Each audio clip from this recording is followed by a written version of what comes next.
ಮೊದಲೇ ಹೇಳ್ಕೊಂಡು ಬಿಡ್ತೀನಿ, ನಾನೇನಾದರೂ ಹೇಳ್ತಾ ಇದ್ರೆ ಇದು ಬಾಲಭಾಷೆ ಅಂತ. ತುಂಬಾ ಪ್ರೊಫೌಂಡ್ ಆಗಿರುವಂತ ಚಕ್ರವರ್ತಿ ಯಾವುದೋ ಅದ್ಭುತವಾದ ಥಿಂಕರ್ ಅಂತ ಭಾವಿಸ್ಕೊಂಡು ದಯವಿಟ್ಟು ನೋಡಬೇಡಿ ಅಂತ. ಬಾಲಭಾಷೆಯಲ್ಲಿ ಮಾತನಾಡ್ತಿರ್ತೀನಿ. ಮತ್ತು ಅದಕ್ಕಿಂತಲೂ ದೊಡ್ಡ ಸಮಸ್ಯೆ ಏನು ಅಂದ್ರೆ, ಎಷ್ಟು ಜನರ ಹತ್ರ ವಚನವೇದ ಕೇಳಿದ ನಿಮ್ಮ ಮುಂದೆ ನಾನು ಮತ್ತೆ ವಚನವೇದ ಹೇಳಬೇಕು ಅಂತ. ಎಷ್ಟು ಜನರ ಹತ್ರ ಕೇಳಾಗಿದೆ ಅಂತಂದ್ರೆ, ನಂಗೆ ಗೊತ್ತಿದೆ ನಮ್ಮ ಆಶ್ರಮದ ಅನೇಕ ಭಕ್ತರು ಹೆಂಗಿದ್ದಾರೆ ಅಂತಂದ್ರೆ, ಮುಂದಿನ ಕಥೆ ಏನು ಅಂತ ಗೊತ್ತಿರುತ್ತೆ ಅವ್ರಿಗೆ. ಯಾರಾದರೂ ಸ್ಪೀಚ್ ಮಾಡ್ತಿರುವಾಗ ಮುಂದಿನ ಕಥೆ ಏನು ಅಂತ ಗೊತ್ತಾಗ್ತಿರುತ್ತೆ. ಕಥೆ ಆರಂಭ ಮಾಡಿದ್ರೆ ಇದು ಹಿಂಗೆ ಹೋಗುತ್ತೆ ಅಂತ ಗೊತ್ತಿರುತ್ತೆ. ಅಷ್ಟು ಎಕ್ಸ್ಪರ್ಟ್ ಜನಗಳ ಮುಂದೆ ನಾನು ಗುರು ಮಹಾರಾಜರ ವಾಣಿಯನ್ನು ಪ್ರಸ್ತುತಪಡಿಸ್ತಿದ್ದೀನಿ. ಇವೆಲ್ಲ ಯಾಕೆ ಕೇಳ್ಕೊಳ್ತಿದ್ದೀನಿ ಅಂದ್ರೆ, ಮೊದಲನೇ ದಿನ ಇವತ್ತು, ತಿಂಗಳಿಗೊಮ್ಮೆ ಮಾಡಬೇಕು ಅಂತ ಅವ್ರು ಹೇಳಿದ್ದಾರೆ. ನಾನು ಅದನ್ನು ಪ್ರಸಾದ ಸ್ವರೂಪವಾಗಿ ಸ್ವೀಕರಿಸ್ತೀನಿ. ಆಶ್ಚರ್ಯ ಏನ್ ಗೊತ್ತೇನು, ನಾನು ಮಾತನಾಡ್ಲಿಕ್ಕೆ ಶುರು ಮಾಡಿ ಹೆಚ್ಚು ಕಡಿಮೆ 25 ವರ್ಷ ಆಯಿತು.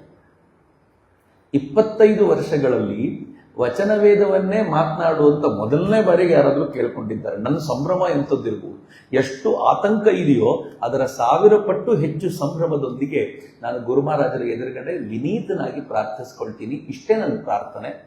ನಾನು ಮಾತನಾಡುವಾಗ ನನ್ನ ಹೃದಯದಲ್ಲಿ ಕಲ್ಮಶ ಇಲ್ಲದಂತೆ ಮಾಡಿ, ನನ್ನ ಮಾತಿನಲ್ಲಿ ಯಾವುದೂ ಕೂಡ ಜನರಿಗೆ ಹರ್ಟ್ ಆಗದೆ ಇರೋ ಥರದನ್ನು ನನ್ನ ಮಾತಿನಲ್ಲಿ ನುಡಿಸಿ ಅಂತ. ಹಂಗಾಗ್ಬಿಡತ್ತೆ ಕೆಲವೊಂದ್ಸಲ, ಏನ್ ಮಾಡೋದು. ಹಿಂಗಾಗಿ ನಾನು ಅವ್ರ ಮಾತನ್ನಾಡುವಾಗ ನಾನು ಯಾಕೆ ಇದನ್ನು ಹೇಳ್ತೀನಿ ಅಂತಂದ್ರೆ, ಇದು ನಾನು ಹೇಳೋದಲ್ಲ, ಸ್ವಾಮಿ ವಿವೇಕಾನಂದ್ರೆ ಮದರ್ನ ಭೇಟಿ ಮಾಡ್ಲಿಕ್ಕೆ ಹೋದಾಗ ನನಗೆ ಈಗ ಅರ್ಥ ಆಗುತ್ತೆ. ನಾವು ಕಾಲಕ್ರಮದಲ್ಲಿ ಪ್ರತಿಯೊಂದನ್ನು ಅರ್ಥ ಮಾಡ್ಕೊಳ್ಲಿಕ್ಕೆ ಸಾಧ್ಯ ಆಗುತ್ತೆ ಅನ್ನೋದು ಅದಕ್ಕೆ. 5ನೇ ಕ್ಲಾಸಲ್ಲಿ ಇದ್ದಾಗ ಭಗವದ್ಗೀತೆ ಓದೋದಕ್ಕೂ 75ನೇ ವಯಸ್ಸಿನಲ್ಲಿ ಓದೋದಕ್ಕೂ ಬಹಳ ಡಿಫರೆನ್ಸ್ ಇದೆ. 5ನೇ ಕ್ಲಾಸಲ್ಲಿ ಓದಿದಾಗ ಏನೂ ಅರ್ಥ ಆಗಿರಲ್ಲ ಭಗವದ್ಗೀತೆ, ಪದಗಳ ಅರ್ಥ ಮಾತ್ರ ಗೊತ್ತಾಗಿರುತ್ತೆ.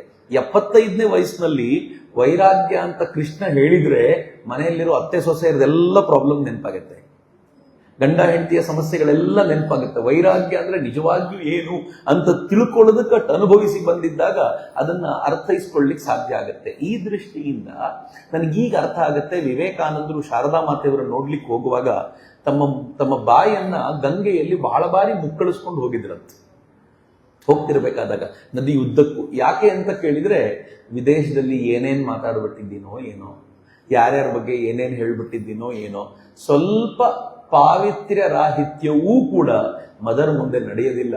ನನ್ನನ್ನು ಮತ್ತೆ ಮತ್ತೆ ಪವಿತ್ರಗೊಳಿಸಿಕೊಳ್ಳುವ ಪ್ರಯತ್ನ ಮಾಡ್ತಾ ಇದ್ದೀನಿ ಅಂತ ಶಾರದಾ ಮಾತೆಯವರು ಮುಂದೆ ಹೋಗ್ಬೇಕಾದ್ರೆ ವಿವೇಕಾನಂದರು ಹೇಳ್ತಾರಲ್ಲ, ಅದರ ವಾಕ್ಯ ಈಗ ಅರ್ಥ ಆಗುತ್ತೆ. ಹೀಗಾಗಿ ಮುಂದೆ ಏನ್ ಮಾತನಾಡ್ಲಿಕ್ಕೆ ಹೊರಟಿದ್ದೀನೋ ಅದು ಗುರು ಮಹಾರಾಜರಿಗೆ ಅವರು ಕೊಟ್ಟ ಭಿಕ್ಷೆಯನ್ನ ಅವರಿಗೆ ಸಮರ್ಪಿಸುವ ಒಬ್ಬ ಪುಟ್ಟ ಬಾಲಕ ಅಂತ ನೀವು ಭಾವಿಸ್ಕೊಂಡು ಸ್ವೀಕಾರ ಮಾಡಬೇಕು ಅಂತ ನಾನು ವಿನಂತಿಸ್ಕೊಳ್ತೀನಿ. ಇಡೀ ವಚನವೇದವನ್ನ ಅದನ್ನ ರಾಮಕೃಷ್ಣ ಕಥಾಮೃತ ಅಂತ ಕರೀತಾರೆ ಬಂಗಾಳದಲ್ಲಿ. ಅದನ್ನ ಬರೆದಿದ್ದು ಮಾಸ್ಟರ್ ಮಹಾಶಯ. ಗೊತ್ತಿಲ್ಲದ ಸಂಗತಿ ಏನಲ್ಲ, ಮ ಅನ್ನೋ ಹೆಸರಿಂದ ಕರೀತಾರೆ. ಮಾಸ್ಟರ್ ಮಹಾಶಯನ ಹೆಸರನ್ನ ಮ ಅಂತ ಕರೀತಾರೆ. ನಾನು ಇತ್ತೀಚೆಗೆ ಆತ್ಮಪ್ರಿಯಾನಂದಜಿ ಮಹಾರಾಜರ ಟಾಕ್ ಅನ್ನು ಕೇಳ್ತಿದ್ದೆ. ಅವರು ಒಂದು ಸಣ್ಣ ಅನಾಲಜಿ ಕೊಡ್ತಾರೆ, ಯಾಕೆ ಮ ಅಂತ ಕರ್ಕೊಂಡಿರ್ಬೋದು ಅಂತ. ಕುವೆಂಪು ಬೇರೆ ಹೇಳ್ತಾರೆ. ಕುವೆಂಪು ಏನ್ ಹೇಳ್ತಾರೆ ಅಂತಂದ್ರೆ, ಮಾಸ್ಟರ್ ಮಹಾಶಯ ಅನ್ನೋ ಆ ವ್ಯಕ್ತಿ ಈ ಪ್ರಪಂಚದ ಗೊಂದಲಗಳಿಗೆ, ಈ ಸಂತೆಗೆ, ಇದಕ್ಕೆ ಹೇಸಿ ಅಸಹ್ಯ ಪಟ್ಕೊಂಡು ತನ್ನ ಪೂರ್ಣ ಹೆಸರಲ್ಲಿ ಯಾವತ್ತೂ ಎದುರಿಗೆ ಬರಲೇ ಇಲ್ಲ. ಒಂದೇ ಅಕ್ಷರ ಇಟ್ಕೊಂಡು ಈ ಜಗತ್ತಿಗೆ ಇಷ್ಟೇ ಸಾಕು ಅಂತ ಬಂದ ಅಂತ ಕುವೆಂಪು ಅವರು ಹೇಳುದು. ಎಷ್ಟು ಚೆನ್ನಾಗಿದೆ ಕೇಳಕ್ಕೆ. ಆತ್ಮಪ್ರಿಯಾನಂದಜಿ ಏನ್ ಹೇಳ್ತಾರೆ ಅಂತಂದ್ರೆ, ಮಾಸ್ಟರ್ ಅನ್ನೋ ಪದವನ್ನ ಇಂಗ್ಲಿಷ್ ನಲ್ಲಿ ಬಳಸೋದು ಗುರು ಮಹಾರಾಜರಿಗೆ ಅಂತ. ಮೈ ಮಾಸ್ಟರ್ ಅಂದ್ರೆ ಗುರುವಿಗೆ ಮಾಸ್ಟರ್ ಅಂತ ಬಳಸ್ತಾರೆ. ಹೀಗಾಗಿ ಮಾಸ್ಟರ್ ಮಹಾಶಯ ಅಂತಂದ್ರೆ, ಮಾಸ್ಟರ್ ಬಹುಶಃ ಆತ ಇಂಗ್ಲಿಷ್ ನಲ್ಲಿ ಬಹಳ ಬಾರಿ ಬಳಸಿದ್ರಿಂದ ಆತ ಮಕಾರದಿಂದ ತನ್ನನ್ನು ತಾನು ಉಳಿಸ್ಕೊಂಡ. ಮಾಸ್ಟರ್ ಅನ್ನೋದು ಗುರು ಮಹಾರಾಜರಿಗೆ ಸಮರ್ಪಣೆ ಆಗೋಯ್ತು ಅಂತ. ದಕ್ಷಿಣದಲ್ಲಿ ನಾವು ಗುರು ಮಹಾರಾಜರನ್ನ ಹಿಂಗ್ ಕರಿತೀವಿ, ಗುರು ಮಹಾರಾಜರು ಅಂತ. ಬಂಗಾಳದಲ್ಲಿ ಮತ್ತು ಉತ್ತರ ಭಾರತದಲ್ಲಿ ಕೆಲವು ಕಡೆ ಠಾಕೂರ್ ಅಂತ ಕರೀತಾರೆ. ಅನೇಕರಿಗೆ ಗುರು ಮಹಾರಾಜರು ಅಂತಂದ್ರೆ ಬಂಗಾಳದಲ್ಲಿ ಗೊತ್ತಾಗ್ಬೇಕು ಅಂತೇನಿಲ್ಲ. ಠಾಕೂರ್ ಅಂದ್ರೆ ಮಾತ್ರ ಮನೆಯಲ್ಲೂ ಗಲ್ಲಿಯಲ್ಲೂ ಗೊತ್ತು ಅಂತ ಬಂಗಾಳದ ವೈಶಿಷ್ಟ್ಯ ಅದು. ನೀವೇನಾದ್ರೂ ಗುರು ಮಹಾರಾಜರನ್ನು ಹುಡ್ಕೊಂಡು ಹೋದ್ರೆ ಸಿಗ್ತಾರೋ ಇಲ್ವೋ ಗೊತ್ತಿಲ್ಲ, ಬಂಗಾಳದಲ್ಲಿ ಠಾಕೂರ್ ಮಾತ್ರ ಸಿಗ್ತಾರೆ. ಠಾಕೂರ್ ಮಾ ಸ್ವಾಮೀಜಿ ಅಂತಾನೆ ಕರೆಯೋದು. ಅಲ್ಲಿ ದಿವ್ಯತ್ರೇಯರು ಅಂತ ಹೇಳಿದ್ರೆ ಬಹಳ ಜನರಿಗೆ ಗೊತ್ತಾಗ್ಲಿಕ್ಕಿಲ್ಲ, ಹಿಂಗೆಲ್ಲ ಹೇಳಿದ್ರೆ ಅರ್ಥ ಆಗೋದಿಲ್ಲ. ಬಟ್ ಠಾಕೂರ್ ಮಾ ಸ್ವಾಮೀಜಿ ಅನ್ನೋದನ್ನ ಎಲ್ಲರೂ ತಮ್ಮ ಹೃದಯದಲ್ಲಿ ಕೆತ್ತಿಕೊಂಡಂತೆ ಇದ್ದಾರೆ ಅಂತ ಸ್ವಾಮೀಜಿ ಅವ್ರು ಹೇಳುವಾಗ ನನ್ಗೆ ಅನ್ಸತ್ತೆ. ಈ ದೃಷ್ಟಿಯಿಂದ ಮಕಾರದಿಂದ ಸಮಾಜಕ್ಕೆ ಪರಿಚಯನಾದ ಮಹೇಂದ್ರನಾಥ ಗುಪ್ತ ಮಾಸ್ಟರ್ ಮಹಾಶಯ. ಆತ ಬರೆದಿರುವಂತ ಕಥಾಮೃತವನ್ನ ಕನ್ನಡದವ್ರು ನಾವೆಷ್ಟು ಭಾಗ್ಯವಂತರು ಅಂದ್ರೆ, ಕುವೆಂಪು ಅದಕ್ಕೆ ವಚನ ವೇದ ಅಂತ ಹೆಸರು ಕೊಡ್ತಾರೆ. ವಚನ ವೇದ ಅಂತ. ಅದಕ್ಕೆ ವಚನ ವೇದ ಅಂತ ಬರಿಬೇಕಾದ್ರೆ ಇವರೇನು ಹೇಳ್ತಾರೆ ಅಂತಂದ್ರೆ, ವೇದಗಳು ಅಪೌರುಷೇಯ ಅಂತ ಹೇಳಲಾಗತ್ತೆ, ಆದಿ ಅಂತ್ಯ ಯಾವುದೂ ಇಲ್ಲ ಇದಕ್ಕೆ ಅನ್ನೋದನ್ನ ಗುರು ಮಹಾರಾಜರು ಮತ್ತೊಮ್ಮೆ ಸಾಬೀತುಪಡಿಸಿದ್ರು ಅಂತ. ಯಾವುದು ವೇದವೋ ಅದೆಲ್ಲವನ್ನೂ ಗುರು ಮಹಾರಾಜರು ತಮ್ಮ ಮುಖವಾಣಿಯಿಂದ ಹೇಗೆ ಅದನ್ನು ಬಿತ್ತರಿಸಿದ್ರು ಅಂತಂದ್ರೆ ಇವತ್ತಿಗೂ ಅದನ್ನು ಚೆರಿಷ್ ಮಾಡ್ತಿದ್ದೀವಿ ನಾವು.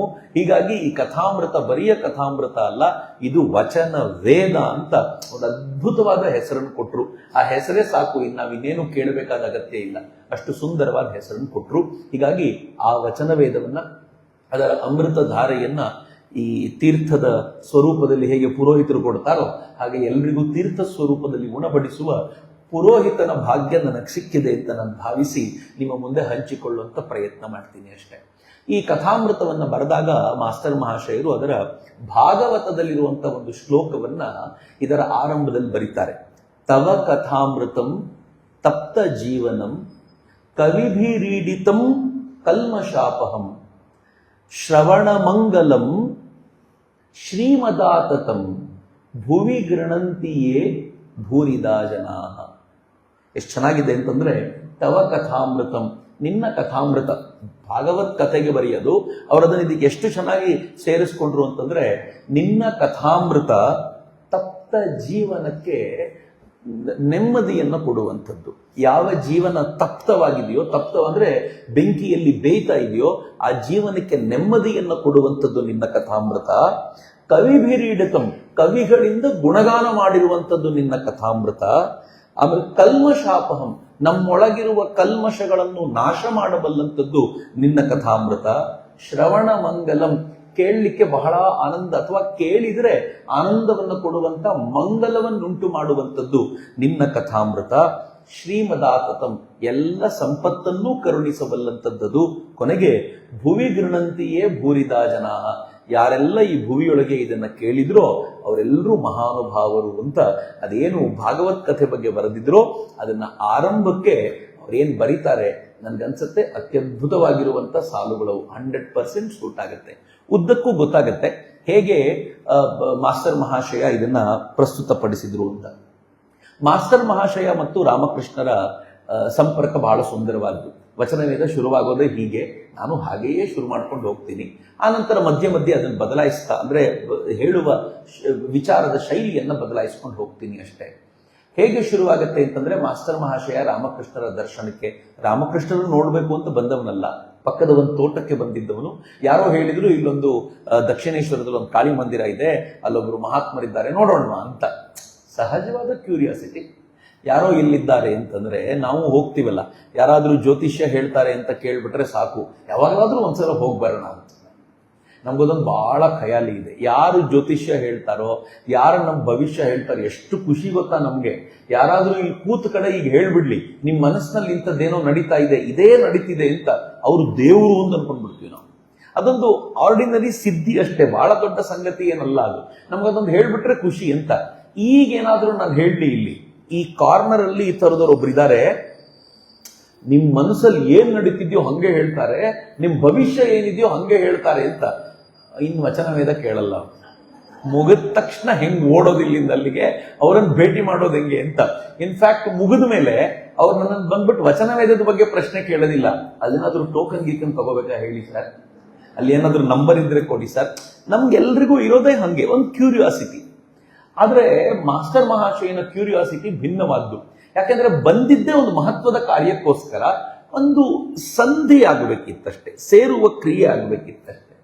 ಮಾಸ್ಟರ್ ಮಹಾಶಯ ಮೊದಲನೇ ಬಾರಿಗೆ ಅಲ್ಲಿ ಹೋದಾಗ ಬಹಳ ಸುಂದರವಾಗಿ ದಕ್ಷಿಣೇಶ್ವರವನ್ನು ಎಕ್ಸ್ಪ್ಲೈನ್ ಮಾಡ್ತಾರೆ. ನೋಡಿರೋರು ಬಹುತೇಕರು ಇರಬಹುದು, ಹೀಗಾಗಿ ನಾನು ಮತ್ತದನ್ನು ವರ್ಣಿಸ್ಲಿಕ್ಕೆ ಹೋಗೋದಿಲ್ಲ. ಹೇಗಿದೆ ದಕ್ಷಿಣೇಶ್ವರ ಅನ್ನೋದನ್ನೆಲ್ಲ ಮಾಸ್ಟರ್ ಮಹಾಶಯ ಅಲ್ಲಿ ವಿವರಿಸ್ತಾರೆ. ಮಾಸ್ಟರ್ ಮಹಾಶಯ ಕೂತಾಗ ಅವ್ರ ಜೊತೆ ಮಾತಾಡ್ತಿರುವಾಗ ಮೊದಲನೇ ಬಾರಿ ಮುಗಿಯುತ್ತೆ, ಮಾಸ್ಟರ್ ಮಹಾಶಯರಿಗೆ ಅವ್ರ ಮೇಲೆ ಬಹಳ ಪ್ರೀತಿ ಆಗುತ್ತೆ. ಎರಡನೇ ಬಾರಿಗೆ ಇನ್ನೊಂದ್ಸಲ ಬಂದಾಗ ಗೊತ್ತಾಗತ್ತೆ ಅವ್ರಿಗೆ, ನಾನು ಆಯ್ಕೆ ಮಾಡ್ಕೊಂಡಿದ್ದವನು ಈತನೇ, ಕರೆಕ್ಟಾಗಿ ಬಂದಿದ್ದಾನೆ, ಪ್ರಶ್ನೆ ಕೇಳಬೇಕು. ಏನ್ ಪ್ರಶ್ನೆ ಕೇಳ್ತಾರೆ ಗೊತ್ತಾ? ಗುರು ಮಹಾರಾಜರ ವಿಚಾರ ನಾನು ಮಾತನಾಡುವಾಗ ಬರೀ ಗುರು ಮಹಾರಾಜರು ಹೇಗೆ ಅಂದ್ರೆ, ಬರೀ ಗುರು ಮಹಾರಾಜರು ಮಾತ್ರ ಅಲ್ಲ, ರಾಮಕೃಷ್ಣ ಆಶ್ರಮವೂ ಹಾಗೆ ಅಂತ ರಾಮಕೃಷ್ಣಾಶ್ರಮದ ಒಬ್ಬ ಸಾಧುಗಳು ನನಗೆ ಹೇಳೋರು.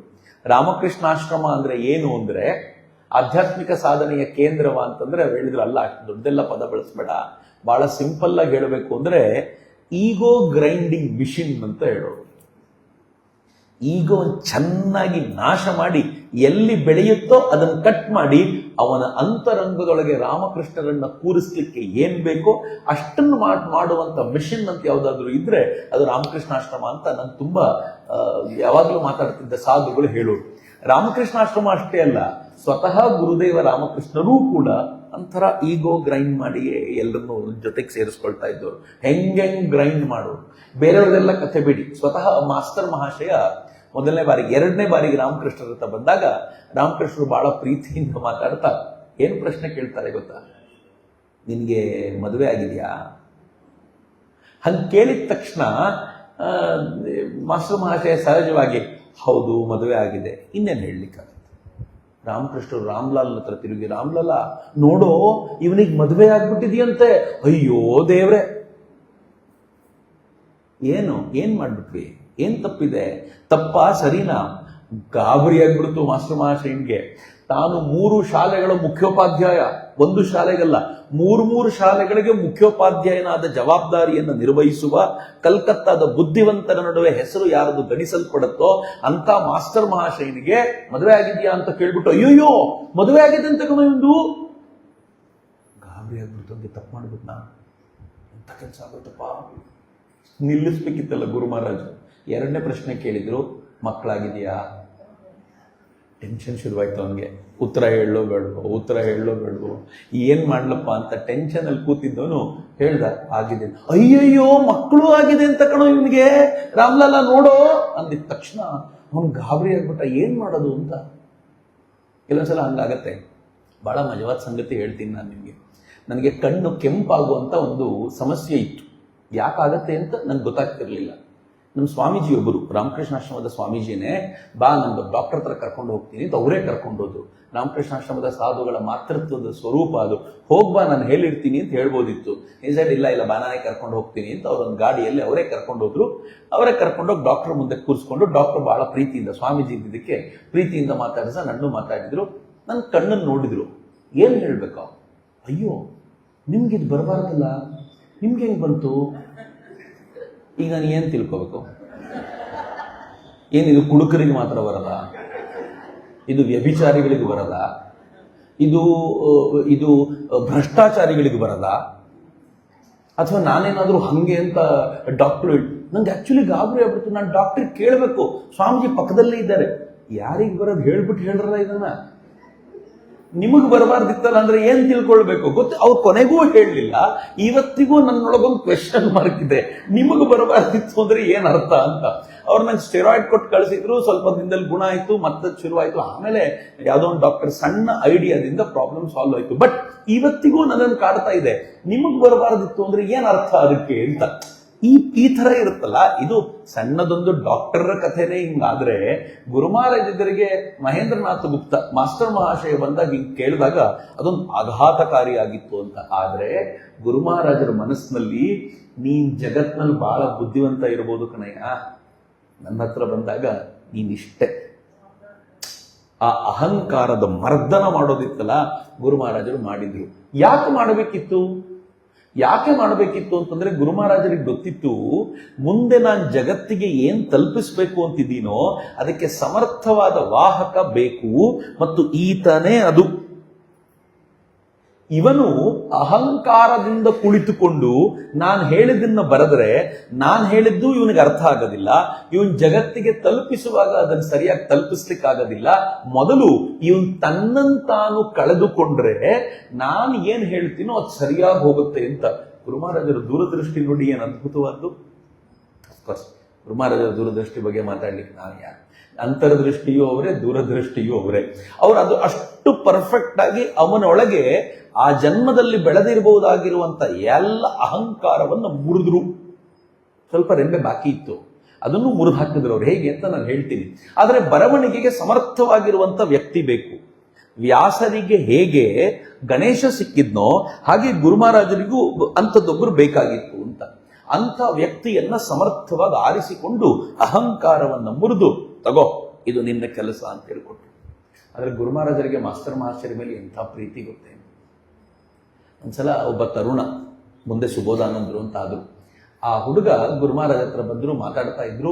ಗುರು ಮಹಾರಾಜರು ನೀನ್ ಕಲ್ಕತ್ತಾದಲ್ಲಿ ಓಡಾಡ್ತಾ ಇರ್ತೀಯಲ್ಲ ಯಾವಾಗಲಾದ್ರೂ, ಅಲ್ಲಿ ಮಾಸ್ಟರ್ ಇದ್ದಾನೆ, ನಮ್ಮ ಮಾಸ್ಟರು, ಅವ್ರ ಹತ್ರ ಹೋಗ್ಬಿಟ್ಟು ಸ್ವಲ್ಪ ನೀನ್ ಮಾತಾಡು, ತಿಳ್ಕೋ, ಕಲ್ತ್ಕೋ, ನಿಂಗೇನಾದ್ರೂ ಹೇಳ್ತಾರೆ ಅಂತ. ಈ ಹುಡುಗ ಏನಂತ ಗೊತ್ತೆ, ಮದುವೆ ಆಗಿ ಮಕ್ಕಳಾಗ್ತಿದೆ ಅವ್ರ ಹತ್ರ ಏನು ನಾನು ತಿಳ್ಕೊಳ್ಳೋದು, ಹಿಂಗಿದೆ ನೋಡಿ ಹೇಳುವಾಗ. ಮದುವೆ ಆಗಿ ಮಕ್ಕಳೆಲ್ಲ ಆಗಿದೆ ಅವರಿಗೆ, ಅವ್ರ ಹತ್ರ ನಾನು ತಿಳ್ಕೊಳ್ಳೋದೇನು ಅಂದಾಗ ಗುರು ಮಹಾರಾಜರು ನಕ್ಬಿಟ್ಟು ಏನು ಹೇಳ್ತಾರೆ ಗೊತ್ತಾ, ಬಹಳ ಚೆನ್ನಾಗಿದೆ. ಅವ್ರು ಹೇಳ್ತಾರೆ, ಹಾಗಿಲ್ಲ ಹಾಗಿಲ್ಲ, ಇಲ್ಲಿ ಏನಿದೆಯೋ ಅದನ್ನೇ ಹೇಳ್ತಾನ ಹೋಗು. ಮಾಸ್ಟರ್ ಮಹಾಶಯರ ಮೇಲಿದ್ದ ಪ್ರೀತಿ ಎಂಥ ಅದ್ಭುತವಾದ್ದು. ಈ ಅಹಂಕಾರವನ್ನು ಮುರಿದಿದ್ದಾನೆ ಅನ್ನೋದನ್ನು ಪಕ್ಕಕ್ಕಿಟ್ಟು ನೀವು ನೋಡಿದ್ರು, ಇಲ್ಲಿ ಏನಿದೆಯೋ ಅದನ್ನೇ ಅವ್ನು ಹೇಳ್ತಾನೆ ಹೋಗು. ಹಂಗೆ ಹೇಳಿದ್ಮೇಲೆ ಇವ್ರು ಹೋಗ್ತಾರೆ. ಹೋಗ್ಬಿಟ್ಟು ಎಲ್ಲವನ್ನೂ ಹೇಳ್ತಾರೆ, ಹಿಂಗಾಯ್ತು, ಹಿಂಗಂದಾಗ ರಾಮಕೃಷ್ಣರು ಹಿಂಗಂದ್ರು ಅಂದಾಗ ಮಾಸ್ಟರ್ ಮಹಾಶಯರು ವಿನೀತರಾಗಿ ಏನು ಹೇಳ್ತಾರೆ ಗೊತ್ತಾ, ಹೌದು ಹೌದು, ಅವ್ರು ಹೇಳಿದ್ದು ಸರಿಯಾಗಿದೆ. ನಾನು ಸಮುದ್ರದ ಪಕ್ಕದಲ್ಲಿ ಮನೆ ಮಾಡ್ಕೊಂಡಿರೋನು, ಯಾರಾದರೂ ನೀರು ಬೇಕು ಅಂತ ಕೇಳಿದರೆ ಏನು ಕೊಡಲಿ, ಅವರು ಹೇಳಿರುವ ನೀರಿನ ಗಡಿಗೆಗಳನ್ನು ತಂದಿಟ್ಕೊಂಡಿದ್ದೀನಿ, ಯಾರ್ಯಾರು ಕೇಳ್ತಾರೋ ಅವ್ರಿಗೆ ಕುಡಿಲಿಕ್ಕೆ ಅದೇ ನೀರು ಕೊಡ್ತೀನಿ ಅಂತ. ಏನು ಶರಣಾಗತಿ, ಏನು ಶರಣಾಗತಿ. ಶರಣಾಗತಿಗೆ ಸಾವಿರ ಕಥೆಗಳನ್ನು ಹೇಳ್ಬೋದು, ಆದರೆ ಯಾರಿಗೆ ಗುರು ಮಹಾರಾಜರಿಗೆ ಗೊತ್ತೋ, ಯಾರಿಗೆ ಮಾಸ್ಟರ್ ಮಹಾಶಯರು ಗೊತ್ತೋ, ಅವ್ರಿಗೆ ಇದಕ್ಕಿಂತಲೂ ಒಳ್ಳೆಯ ಶರಣಾಗತಿಯ ಮತ್ತೊಂದು ಅದ್ಭುತವಾದ ಭಾವ ಸಿಗಲಿಕ್ಕಿಲ್ಲ. ಎಷ್ಟು ಶರಣಾಗತಿ ಹೇಗೆ ಅರ್ಥ ಮಾಡ್ಕೊಂಡಿದ್ರು ಅವರು ಅಂತಂದ್ರೆ, ಮಾಸ್ಟರ್ ಮಹಾಶಯರಿಗೆ ನ್ಯೂ ಟೆಸ್ಟಿಮೆಂಟಿನ ವಾಕ್ಯಗಳೇ ಉದ್ಧೃತಗೊಳ್ತಿದ್ವು, ಬೈ ಹರ್ಟ್ ಆಗ್ಬಿಟ್ಟಿತ್ತು ಅವರಿಗೆ. ಬೈಬಲ್ನ ನ್ಯೂ ಟೆಸ್ಟಿಮೆಂಟ್ ಆ ವಾಕ್ಯಗಳನ್ನು ಹಂಗಂಗೆ ಉದ್ಧರಿಸ್ಬಿಡ್ತಿದ್ವು. ಒಬ್ಬ ಪಾದ್ರಿ ಒಂದ್ಸಲ ಕೇಳ್ತಾರೆ, ಅದು ಹೆಂಗೆ ನಿಮ್ಗೆ ನ್ಯೂ ಟೆಸ್ಟಿಮೆಂಟ್ ಇಷ್ಟು ಬಾಯಿಗೆ ಬರುತ್ತಲ್ಲ, ಇಷ್ಟು ಚೆನ್ನಾಗಿ ಹೇಳ್ತಿರಲ್ಲ, ಹೆಂಗ್ ಸಾಧ್ಯ ಆಯ್ತು ಅಂದಾಗ ಏನ್ ಹೇಳ್ತಾರೆ ಗೊತ್ತಾ ಮಾಸ್ಟರ್ ಮಹಾಶಯ, ನಾವು ಕ್ರಿಸ್ತನೊಂದಿಗೆ ಬದುಕ್ಬಿಟ್ಟಿದ್ವಲ್ಲ, ಕ್ರಿಸ್ತ ಹೆಂಗಿದ್ದ ಅಂತ ಜೀವಂತವಾಗಿ ನೋಡ್ಬಿಟ್ಟಿದ್ವಿ, ಹಿಂಗಾಗಿ ನಮ್ಗೆ ಅದು ಮರಿಲಿಕ್ಕೆ ಸಾಧ್ಯವಾಗಲ್ಲ ಅಂತ ಗುರು ಮಹಾರಾಜರ ಬಗ್ಗೆ ಹೇಳೋದು. ನೀವು ಯಾರನ್ನು ಓದ್ತಿರೋ ನಾವು ಅವನ ಜೊತೆ ಬದುಕಿದ್ವಪ್ಪ, ಹಿಂಗಾಗಿ ನ್ಯೂ ಟೆಸ್ಟಿಮೆಂಟ್ ನನಗೆ ಬಾಯಿಗಿದೆ ಅಂತ. ಅದು ಮಾಸ್ಟರ್ ಮಹಾಶಯರ ಒಂದು ಅದ್ಭುತವಾದ ವ್ಯಕ್ತಿತ್ವ ಅಂತ ಅನ್ಸುತ್ತೆ. ಮಾಸ್ಟರ್ ಮಹಾಶಯರು ರಾಮಕೃಷ್ಣರನ್ನ ಭೇಟಿ ಮಾಡಿದ ಅದೇ ಮೊದಲ ಅಂತ ಕೇಳಿದ್ರೆ ಹಾಗೇನೂ ಇಲ್ಲ. ಬಹಳ ಚಿಕ್ಕಂದಲ್ಲಿ ಮಾಸ್ಟರ್ ಮಹಾಶಯರು ತಮ್ಮ ತಾಯಿಯೊಂದಿಗೆ ದಕ್ಷಿಣೇಶ್ವರದ ಕಡೆಗೆ ಬಂದಿದ್ರಂತೆ, ಯಾವುದೋ ಜಾತ್ರೆ. ಆ ಜಾತ್ರೆ ಟೈಮಲ್ಲಿ ಬಂದಿದ್ರು, ಜಾತ್ರೆಯಲ್ಲಿ ಕಳೆದೋಗಿ ಮಗು ಅಳುತ್ತಿರುವಾಗ ದೇವಾಲಯದಲ್ಲಿ ಪೂಜೆ ಮಾಡುವಂತ ಪೂಜಾರಿ ಹೊರಗೆ ಬಂದು ಆ ಪುಟ್ಟ ಹುಡುಗನ ತಲೆ ನೇವರಿಸಿ, ಈ ಮಗುವಿನ ತಾಯಿ ಯಾರು ಅಂತ ಎಲ್ಲರನ್ನು ಕೇಳಿ, ನೆರೆದಿದ್ದ ಜನರನ್ನು ಕೇಳಿ ಆ ತಾಯಿಗೆ ಒಪ್ಪಿಸುವ ಕೆಲಸ ಮಾಡಿದ್ರಂತೆ. ಮುಂದೆ ಅವರೇ ಹೇಳ್ಕೊಳ್ತಾರೆ, ಬಹುಶಃ ಅವತ್ತು ನನ್ನ ತಲೆ ನೇವರಿಸಿದ್ದು ರಾಮಕೃಷ್ಣರೇ ಇರಬೇಕು. ಯಾಕೆಂದ್ರೆ ಇವರಿಗೆ ಆ ಬಾಲ್ಯದ ಸಂದರ್ಭ ಏನಿತ್ತೋ ಆ ಸಂದರ್ಭದಲ್ಲಿ ರಾಮಕೃಷ್ಣರು ಅಲ್ಲಿ ಪೂಜಾರಿಯಾಗಿದ್ದರಿಂದ ರಾಮಕೃಷ್ಣರು ಮತ್ತು ಮಾಸ್ಟರ್ ಮಹಾಶಯರ ಈ ಸಂಪರ್ಕ ಇದೆಯಲ್ಲ, ಅದು ಹೊಸತೇನೂ ಅಲ್ಲ ಅನ್ನೋದನ್ನ ಹೇಳ್ತಾರೆ ಅಂತ. ಇನ್ನು ರಾಮಕೃಷ್ಣರ ಮಾತುಗಳಿವೆಯಲ್ಲ, ಅದು ವಚನವೇದದಲ್ಲಿ ಬಂದಿದೆಯಲ್ಲ, ನಮಗೆ ವಚನವೇದ ತುಂಬಾ ಸರಳ ಸಾಮಾನ್ಯ ಅಂತ ಅನ್ನಿಸ್ಬಿಡತ್ತೆ. ಯಾರು ಶಾಸ್ತ್ರಾರ್ಥಿಗಳೋ, ಯಾರು ವೇದಾಂತ ತತ್ವವನ್ನೇ ಓದ್ತಾ ಉಪನಿಷತ್ತುಗಳಲ್ಲಿ ಮುಳುಗಿರ್ತಾರೋ ಅವ್ರಿಗೆಲ್ರಿಗೂ ಇದು ಸಾಮಾನ್ಯ ಅಂತ ಅನ್ನಿಸ್ಬೋದು. ಆದ್ರೆ ವಿವೇಕಾನಂದರು ಏನ್ ಹೇಳ್ತಾರೆ ಗೊತ್ತಾ, ತಮ್ಮ ಮಿತ್ರ ಹರಮೋಹನ್ ಮಿತ್ರನ ಜೊತೆ ಮಾತಾಡ್ತಾ ವಿವೇಕಾನಂದರು ಹೇಳ್ತಾರೆ, ರಾಮಕೃಷ್ಣರ ಒಂದೊಂದು ವಾಕ್ಯವೂ ಪ್ರಫೌಂಡ್ ಆಗಿದೆ, ಕೇಳಿಸ್ಕೊಳ್ಳಿ. ರಾಮಕೃಷ್ಣರ ಒಂದೊಂದು ವಾಕ್ಯವು ಎಷ್ಟು ಪ್ರಫೌಂಡ್ ಆದ ವಾಕ್ಯ ಅಂತಂದ್ರೆ ಆ ವಾಕ್ಯದ ಮೇಲೆ ಒಂದೊಂದು ದೊಡ್ಡ ಫಿಲಾಸಫಿಕಲ್ ಪುಸ್ತಕನೇ ಬರೆದು ಬಿಡಬಹುದು ಅಂತಾರೆ ವಿವೇಕಾನಂದ. ಹರಮೋಹನ್ ಮಿತ್ರ ಇದ್ದವನು, ಸುಮ್ಮನೆ ಸ್ವಾಮೀಜಿ, ನೀವೇನೇನೋ ಹೇಳ್ಬಿಡ್ತೀರಾ, ಅದ್ ಹೆಂಗ್ ಸಾಧ್ಯ, ಅವರು ವಿಚಾರಗಳಲ್ಲಿ ತುಂಬಾ ಘನವಾದ್ದೇನು ಇದೆ ಅಂತ ನಮ್ಗೆ ಅನ್ಸೋದಿಲ್ಲ, ಸಾಮಾನ್ಯವಾದ ಸಂಗತಿಗಳನ್ನು ಅವ್ರು ಹೇಳಿರ್ತಾರೆ, ನೀವು ನೋಡಿದ್ರೆ ಇಷ್ಟು ದೊಡ್ಡ ಮಾತಾಡ್ತೀರಾ ಅಂದಾಗ ವಿವೇಕಾನಂದರು, ಮೂರ್ಖ, ರಾಮಕೃಷ್ಣರ ಮಾತುಗಳನ್ನು ಅರಿತುಕೊಳ್ಳುವ ಸಾಮರ್ಥ್ಯ ಇದೆಯೇನೋ ನಿನಗೆ, ಆಯ್ತು ಹೇಳು, ನಿನಗೆ ರಾಮಕೃಷ್ಣರ ಯಾವ ವಿಚಾರ ಗೊತ್ತೋ ಹೇಳು, ನಾನು ಅದಕ್ಕೆ ಏನ್ ಹೇಳಬೇಕೋ ಹೇಳ್ತೀನಿ ಅಂತ. ಹಂಗಂದ ತಕ್ಷಣ ಆತ ಕೇಳ್ತಾನೆ ರಾಮಕೃಷ್ಣದೊಂದು ಕಥೆ. ಆನೆ ದೇವರು ಮಾವುತ ದೇವರು ಕೇಳಿದ್ದೀರಲ್ಲ, ಆನೆ ಒಂದ್ಸಲ ಜೋರಾಗಿ ಮದವೇರಿದ ಆನೆ ಬರ್ತಾ ಇರುತ್ತೆ, ಅದ್ರ ಬರ್ತಾ ಇರಬೇಕಾದ್ರೆ ಎದುರಿಗಿದ್ದ ಒಬ್ಬ ಶಿಷ್ಯ ಹೇಳ್ತಾನೆ, ಅಯ್ಯೋ ಆನೆಯೊಳಗೂ ದೇವರಿದೆ, ಅದ್ ನನ್ನನ್ನೇನು ಮಾಡಬಲ್ಲದು, ಆನೆಯೊಳಗಿರೋ ದೇವರು ನನ್ನನ್ನು ಕಾಪಾಡತ್ತೆ ಅಂತ ಅನ್ಕೊಂಡು ಅಲ್ಲೇ ನಿಂತಿರ್ತಾನೆ. ಅದ್ರ ಮೇಲಿರೋ ಮಾವುತ ಕೂಗ್ತಾ ಇರ್ತಾನೆ, ಏಯ್ ಸೈಡಿಗೆ ಹೋಗು, ದೂರಕ್ಕೆ ಹೋಗು, ಇದು ಆನೆಗೆ ಮದ ಬಂದಿದೆ, ಇದು ನಿಂಗೇನಾದ್ರೂ ಮಾಡ್ಬಿಡುತ್ತೆ ಅಂತ ಹೇಳಿದ್ರೆ ಅವ್ನು ಹೋಗಲ್ಲ, ಆನೆಯೊಳಗೆ ದೇವರಿದೆ ಅಂತ. ತಕ್ಷಣ ಆನೆ ಬರುತ್ತೆ, ಸೊಂಡಿಲಿ ಬಿಸಾಕ್ ಹೋಗತ್ತೆ. ಇವನು ಗುರುಗಳ ಹತ್ರ ಬಂದು ಕೇಳ್ತಾನೆ, ಗುರುಗಳೇ ಆನೆಯೊಳಗೂ ದೇವರಿತ್ತು, ಹಂಗ ಅನ್ಕೊಂಡೇ ನಿಂತಿದ್ದೆ, ಆದ್ರೆ ಏನೂ ಆಗ್ಲಿಲ್ಲ, ಎತ್ತು ಸೈಡ್ಗೆ ಹಾಕಿ ಹೋಯ್ತು ಅಂದ್ರೆ ಗುರುಗಳು ಹೇಳ್ತಾರೆ, ಮಾವುತನೊಳಗೂ ದೇವರಿದ್ನಲ್ಲ, ಮಾವುತ ದೇವರು ನಿನಗೆ ಹೇಳಿದ್ನಲ್ಲ ಹೋಗು ಬಾಜುಕ್ಕೆ, ಸೈಡಿಗೆ ಹೋಗು ಅಂತ ಹೇಳಿದ್ನಲ್ಲ, ನೀನು ಮಾವುತ ದೇವರಿನ ಮಾತು ಕೇಳಲಿಲ್ವಲ್ಲ, ಅದಕ್ಕೆ ಈ ಶಿಕ್ಷೆ ನಿನಗೆ ಅಂತ. ಇಷ್ಟು ಕೇಳಲಿಕ್ಕೆ ನಮ್ಗೆ ಒಂದು ಹಾಸ್ಯದ ಪ್ರಸಂಗ ಇರ್ಬೋದೇನೋ ಅಂತ ಅನ್ಸುತ್ತೆ. ಅವನು ವಿವೇಕಾನಂದರು ಮುಂದೆ ಇಟ್ಟ. ವಿವೇಕಾನಂದರು ಏನ್ ಮಾಡಿದ್ರು ಅಂತಂದ್ರೆ, ಅವನ ಜೊತೆ ಮಾತಾಡ್ತಾ ಹೇಳಿದ್ರು, ಫ್ರೀ ವಿಲ್ ಮತ್ತು ಡೆಸ್ಟೈನ್ಡ್ ವಿಲ್ ಎರಡಿದೆ. ಒಂದು, ನಿನ್ನ ಗುರಿ ಇದೆ, ನಿನ್ನ ಫೈನಲ್ ಇದೆ ಅಂತ ಮೊದಲೇ ಡೆಸ್ಟಿನಿ ಆಗೋಗಿದೆ. ಇನ್ನೊಂದು, ಪುರುಷಾರ್ಥಕ್ಕೆ ಅವಕಾಶ ಇದೆ. ಅಥವಾ ನನ್ನ ಸೆಲ್ಫ್ ಎಫರ್ಟ್ ಮುಖ್ಯವೋ, ಕರ್ಮವೇ ಎಲ್ಲವನ್ನೂ ಡಿಸೈಡ್ ಮಾಡುತ್ತೋ. ಇವುಗಳ ಕುರಿತಂತೆ ದೊಡ್ಡ ದೊಡ್ಡ ಪಂಡಿತರಿಗೆ ಇನ್ನೂ ಕೂಡ ನಿಜವಾದ ಸಂಗತಿ ಏನು ಅಂತ ಅರ್ಥ ಮಾಡ್ಕೊಳ್ಳಿಕ್ಕೆ ಆಗಲಿಲ್ಲ. ಗುರು ಮಹಾರಾಜರು ಅತ್ಯಂತ ಸರಳವಾಗಿ ನಮ್ಮ ಗುರಿ, ನಮ್ಮ ಉದ್ದೇಶ, ನಮ್ಮ ಬದುಕು ಹೇಗೆ ಅನ್ನೋದು ಇದ್ರ ಮೂಲಕ ಹೇಳಿದ್ದಾರೆ ಅಂತ 3 ದಿನಗಳ ಕಾಲ ಹರ್ಮೋಹನ್ ಮಿತ್ರ ಹಿಡ್ಕೊಂಡಿದ್ರ ಮೇಲೆ ಯಾವ ಪರಿ ಡಿಟೇಲ್ ಹೇಳಿದ್ರು ಅಂದ್ರೆ, ಹರ್ಮೋಹನ್ ಮಿತ್ರ ಕೈ ಮುಗಿದು ಹೇಳಿದ್ನಂತ ಅರ್ಥ ಆಯ್ತು ನನಗೆ. ರಾಮಕೃಷ್ಣರ ಒಂದೊಂದು ವಾಕ್ಯದ ಸಾಮರ್ಥ್ಯ ಏನು ಅಂತ ಅರ್ಥ ಆಯ್ತು ಅಂತ. ಈಗ ಇಮ್ಯಾಜಿನ್ ಮಾಡಿ, ಒಂದು ಕಥೆಯನ್ನಿಟ್ಕೊಂಡು ವಿವೇಕಾನಂದರಂತ ಒಬ್ಬ ವೇದಾಂತಿ, ಒಬ್ಬ ಪಂಡಿತ ಇಷ್ಟು ಅದ್ಭುತವಾಗಿ ಅದನ್ನು ವಿವರಿಸಬಲ್ಲ ಅಂತಾದ್ರೆ, ಇಡೀ ವಚನವೇದದ ಕೃತಿಯನ್ನಿಟ್ಕೊಂಡ್ರೆ ಅದು ಎಷ್ಟು ದೊಡ್ಡ ವಾಲ್ಯೂಮ್ ಆಗ್ಬೋದು.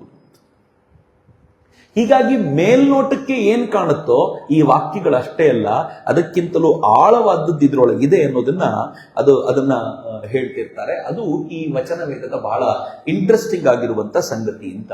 ಗುರು ಮಹಾರಾಜರು ವಿಶೇಷವಾಗಿ, ನನ್ನ ಮಾಸ್ಟರ್ ಮಹಾಶಯರ ಬಗ್ಗೆ ಹೇಳಿಯೇ ಮುಂದಕ್ಕೆ ಹೋಗ್ಬೇಕು ಅಂತ ಆಗಿರೋದ್ರಿಂದ ನಾನು ಒಂದೆರಡು ಸಂಗತಿ ಹೇಳಲೇಬೇಕು. ವಿಶೇಷವಾಗಿ ಮಾಸ್ಟರ್ ಮಹಾಶಯರನ್ನೇ ಆರಿಸಿಕೊಂಡಿದ್ದು, ಬೇರೆ ಯಾರಿಗೂ ಈ ಕೆಲಸ ಕೊಡಲಿಲ್ಲ. ಸ್ವಾಮಿ ಶಿವಾನಂದರು, ಮುಂದೆ ಸ್ವಾಮಿ ಶಿವಾನಂದರು ಅಂತಾದ್ರು ತಾರಕನಾಥ್ ಮಹಾರಾಜರು, ಅವರು ಗುರು ಮಹಾರಾಜ್ ಹತ್ರ ಬರ್ತಿದ್ರು, ಬಂದು ಯಾವಾಗ್ಲೂ ಕೂತಿರೋರು.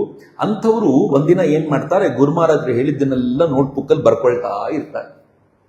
ಒಂದಿನ ಗುರು ಮಹಾರಾಜರು ನೋಡ್ಬಿಡ್ತಾರೆ, ಅದನ್ನ ನೋಡಿ ಹೇಳ್ತಾರೆ, ನೀನ್ ಬರ್ಕೊಳ್ಬೇಕಾಗಿಲ್ಲ, ಬರೀ ಕೇಳಿಸ್ಕೊಂಡ್ರೆ ಸಾಕು, ಬರ್ಕೊಳ್ಳೋ ಕೆಲಸವನ್ನ ಬೇರೆಯವರಿಗೆ ಕೊಟ್ಟಿದ್ದೀನಿ, ಅವನ ಆ ಕೆಲಸವನ್ನು ಮಾಡ್ತಾನೆ.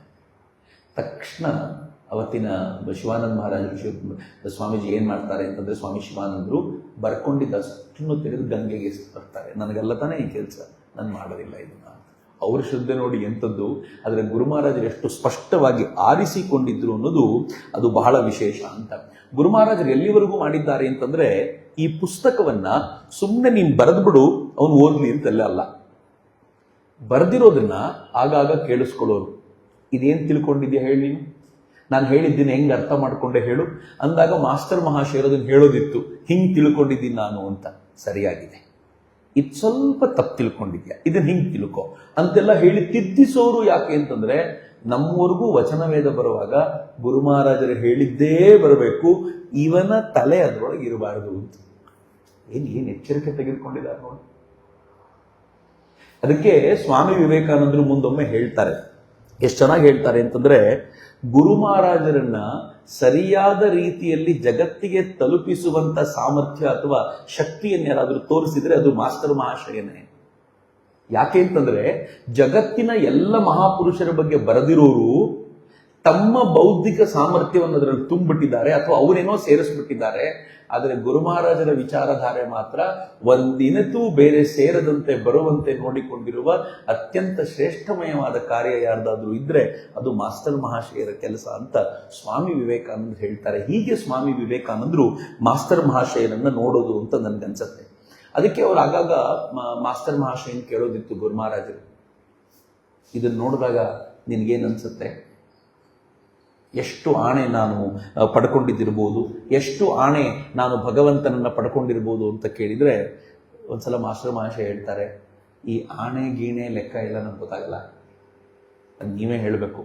ಆದ್ರೆ ನನ್ಗೆ ಇಷ್ಟ ಅನ್ಸುತ್ತೆ, ಇಷ್ಟು ಜ್ಞಾನ, ಇಷ್ಟು ಆನಂದ, ಇಷ್ಟು ಮಮತೆ, ಇಷ್ಟು ಪ್ರೀತಿ, ಇದೆಲ್ಲವನ್ನೂ ನಾನು ಬೇರೆಲ್ಲೂ ಕಂಡಿಲ್ಲ. ಅದು ನಿಮ್ಮೊಳಗೆ ತುಂಬಿ ತುಳುಕಾಡ್ತಾ ಇದೆ ಅಂತ ಮಾಸ್ಟರ್ ಮಹಾಶಯ ಹೇಳ್ತಾರಲ್ಲ, ಇದು ಮಾಸ್ಟರ್ ಮಹಾಶಯನ ಭಾವ ಅಂತ. ಮಾಸ್ಟರ್ ಮಹಾಶಯ ಸುಮ್ಮನೆ ಒಪ್ಪಿಕೊಂಡಂಥವ್ರಲ್ಲ. ಅವರು ಎಷ್ಟು ಗುರು ಮಹಾರಾಜರನ್ನ ಅಂದ್ರೆ ಅವರ ಸಂಬಂಧ ಅವುಗಳನ್ನೆಲ್ಲ ನೋಡ್ತಾ ಹೋದ್ರೆ ಅವರು ಬರೆದಿಟ್ಕೊಳ್ಳಿಕ್ ಶುರು ಮಾಡಿದ್ದೇ ಯಾಕೆ ಅಂತಂದ್ರೆ, ನಾನು ಬರೋದು ಶನಿವಾರ ಭಾನುವಾರ ಮಾತ್ರ, ಇಲ್ಲಿ ವೀಕೆಂಡ್ಸ್ ಅವರಿಗೂ ಪ್ರಾಬ್ಲಮ್ ಇತ್ತು, ಉಳಿದಷ್ಟು ದಿನ ಕೆಲಸ ಮಾಡಬೇಕು, ಇಲ್ಲಿ ಬರ್ಲಿಕ್ಕಾಗಲ್ಲ, ಉಳಿದ 5 ದಿನ ಏನ್ ಮಾಡಬೇಕು ಅಂದ್ರೆ ಬರೆದಿಟ್ಕೊಂಡಿದ್ದನ್ನ ನೋಡ್ತಾ ಕೂತ್ಕೋಬೇಕು, ನನ್ನ ಮನಸ್ಸಿಗೆ ಆನಂದವನ್ನ ತಂದ್ಕೊಳ್ಬೇಕು ಅನ್ನೋ ಏಕೈಕ ಕಾರಣಕ್ಕೆ ಮಾಸ್ಟರ್ ಮಹಾಶಯರು ಬರೆದಿಡ್ತಾ ಇದ್ದಿದ್ದು ಇವತ್ತು ನಮ್ಮವರೆಗೂ ಬಂತು ಅಂತ ನನ್ಗನ್ಸತ್ತೆ. ಮಾಸ್ಟರ್ ಮಹಾಶಯರು ಎಷ್ಟರ ಮಟ್ಟಿಗೆ ಅಂತಂದ್ರೆ ಪರಿಪೂರ್ಣವಾಗಿ ಗುರು ಮಹಾರಾಜರಿಗೆ ಸರೆಂಡರ್ ಆಗ್ಬಿಟ್ರು. ಯಾರು ಗುರು ಮಹಾರಾಜರಿಗೆ ಸರೆಂಡರ್ ಆಗ್ತಾರೋ ಅವ್ರು ಏನ್ ಬೇಕೋ ಪಡ್ಕೊಳ್ತಾರೆ. ಇದು ನಮ್ಗೆಲ್ಲ ಬಹುಶಃ ಧೈರ್ಯ ಕೊಡಬೇಕಾಗಿರುವಂತ ಸಂಗತಿ ಅಂತ ನನ್ಗನ್ಸತ್ತೆ. ಮಾಸ್ಟರ್ ಮಹಾಶಯಿಂದ ಒಂದು ಪಾರ್ಟು, ಗಿರೀಶ್ ಚಂದ್ರ ಘೋಷ್ ಗೊತ್ತಿಲ್ಲದೆ ಇರೋರು ಯಾರೂ ಇಲ್ಲ. ಯಾರ್ಯಾರು ರಾಮಕೃಷ್ಣರ ಬಳಿ ಬಂದು ಕೆಲವು ದಿನಗಳ ಕಾಲ ಶೈನಲ್ಲಿ ಕೂತಿರ್ತಾರೋ ಅವ್ರಿಗೆ ಗೊತ್ತಿಲ್ಲದಂತೆ ಗಿರೀಶ್ ಘೋಷ ಪರಿಚಯ ಆಗೇ ಆಗ್ತಾನೆ. ಯಾಕೆಂದ್ರೆ ನಮ್ಮೆಲ್ಲರಿಗೂ ಈ ಹತ್ತಿರದ ಕ್ಯಾರೆಕ್ಟರ್ ಯಾರಾದ್ರೂ ಇದ್ರೆ ಗಿರೀಶ್ ಘೋಷನೇ. ಗಿರೀಶ್ ಚಂದ್ರ ಘೋಷನೇ ನಮ್ಮೆಲ್ಲರಿಗೂ ತುಂಬಾ ಹತ್ತಿರದ ಕ್ಯಾರೆಕ್ಟರು. ಬಹಳ ದೊಡ್ಡ ಕುಡುಕ, ಬಹಳ ದೊಡ್ಡ ಲಂಪಟ, ಹೇಳಿದ ಕೆಲಸ ಸರಿಯಾಗಿ ಮಾಡ್ತಿರ್ಲಿಲ್ಲ, ಬೆಳಗ್ಗೆ ಏಳೋ ಟೈಮ್ ಇರಲಿಲ್ಲ, ರಾತ್ರಿ ಮಲಗೋ ಟೈಮ್ ಇರಲಿಲ್ಲ, ಊಟ ಯಾವಾಗ ಮಾಡ್ತಾನೆ ಗೊತ್ತಿರಲಿಲ್ಲ. ನಮ್ಮ ಕ್ಯಾರೆಕ್ಟರ್ಗೆ ಎಷ್ಟು ಹತ್ರ ಇದೆ ನೋಡಿ. ಹಿಂಗಾಗಿ ಗಿರೀಶ್ ಚಂದ್ರ ಘೋಷ ಸಾಧಾರಣ ಗೊತ್ತಿರ್ತಾನೆ. ಆದ್ರೆ ಅವನ ಭಾಗ್ಯ ಏನು ಅಂದ್ರೆ ಗುರು ಮಹಾರಾಜರ ಸಂಪರ್ಕಕ್ಕೆ ಬಂದ್ಬಿಟ್ಟ. ಹೊಟ್ಟೆ ಉರಿಸುವಂತ ಭಾಗ್ಯ ಒಂದು. ನನಗೆ ಇಬ್ಬರ ಬಗ್ಗೆ ಯಾವಾಗಲೂ ತುಂಬಾ ಹೊಟ್ಟೆ ಉರಿಯುತ್ತೆ. ಒಂದು ಗಿರೀಶ್ ಚಂದ್ರ ಘೋಷ, ಮತ್ತೊಬ್ಬ ಕಾಳಿಪದ ಘೋಷ. ಇಬ್ರು ಯಾವತ್ತೂ ಇಷ್ಟಪಟ್ಟೇನು ಬಂದವರಲ್ಲ, ಆಕ್ಸಿಡೆಂಟಲಿ ಬಂದವರು.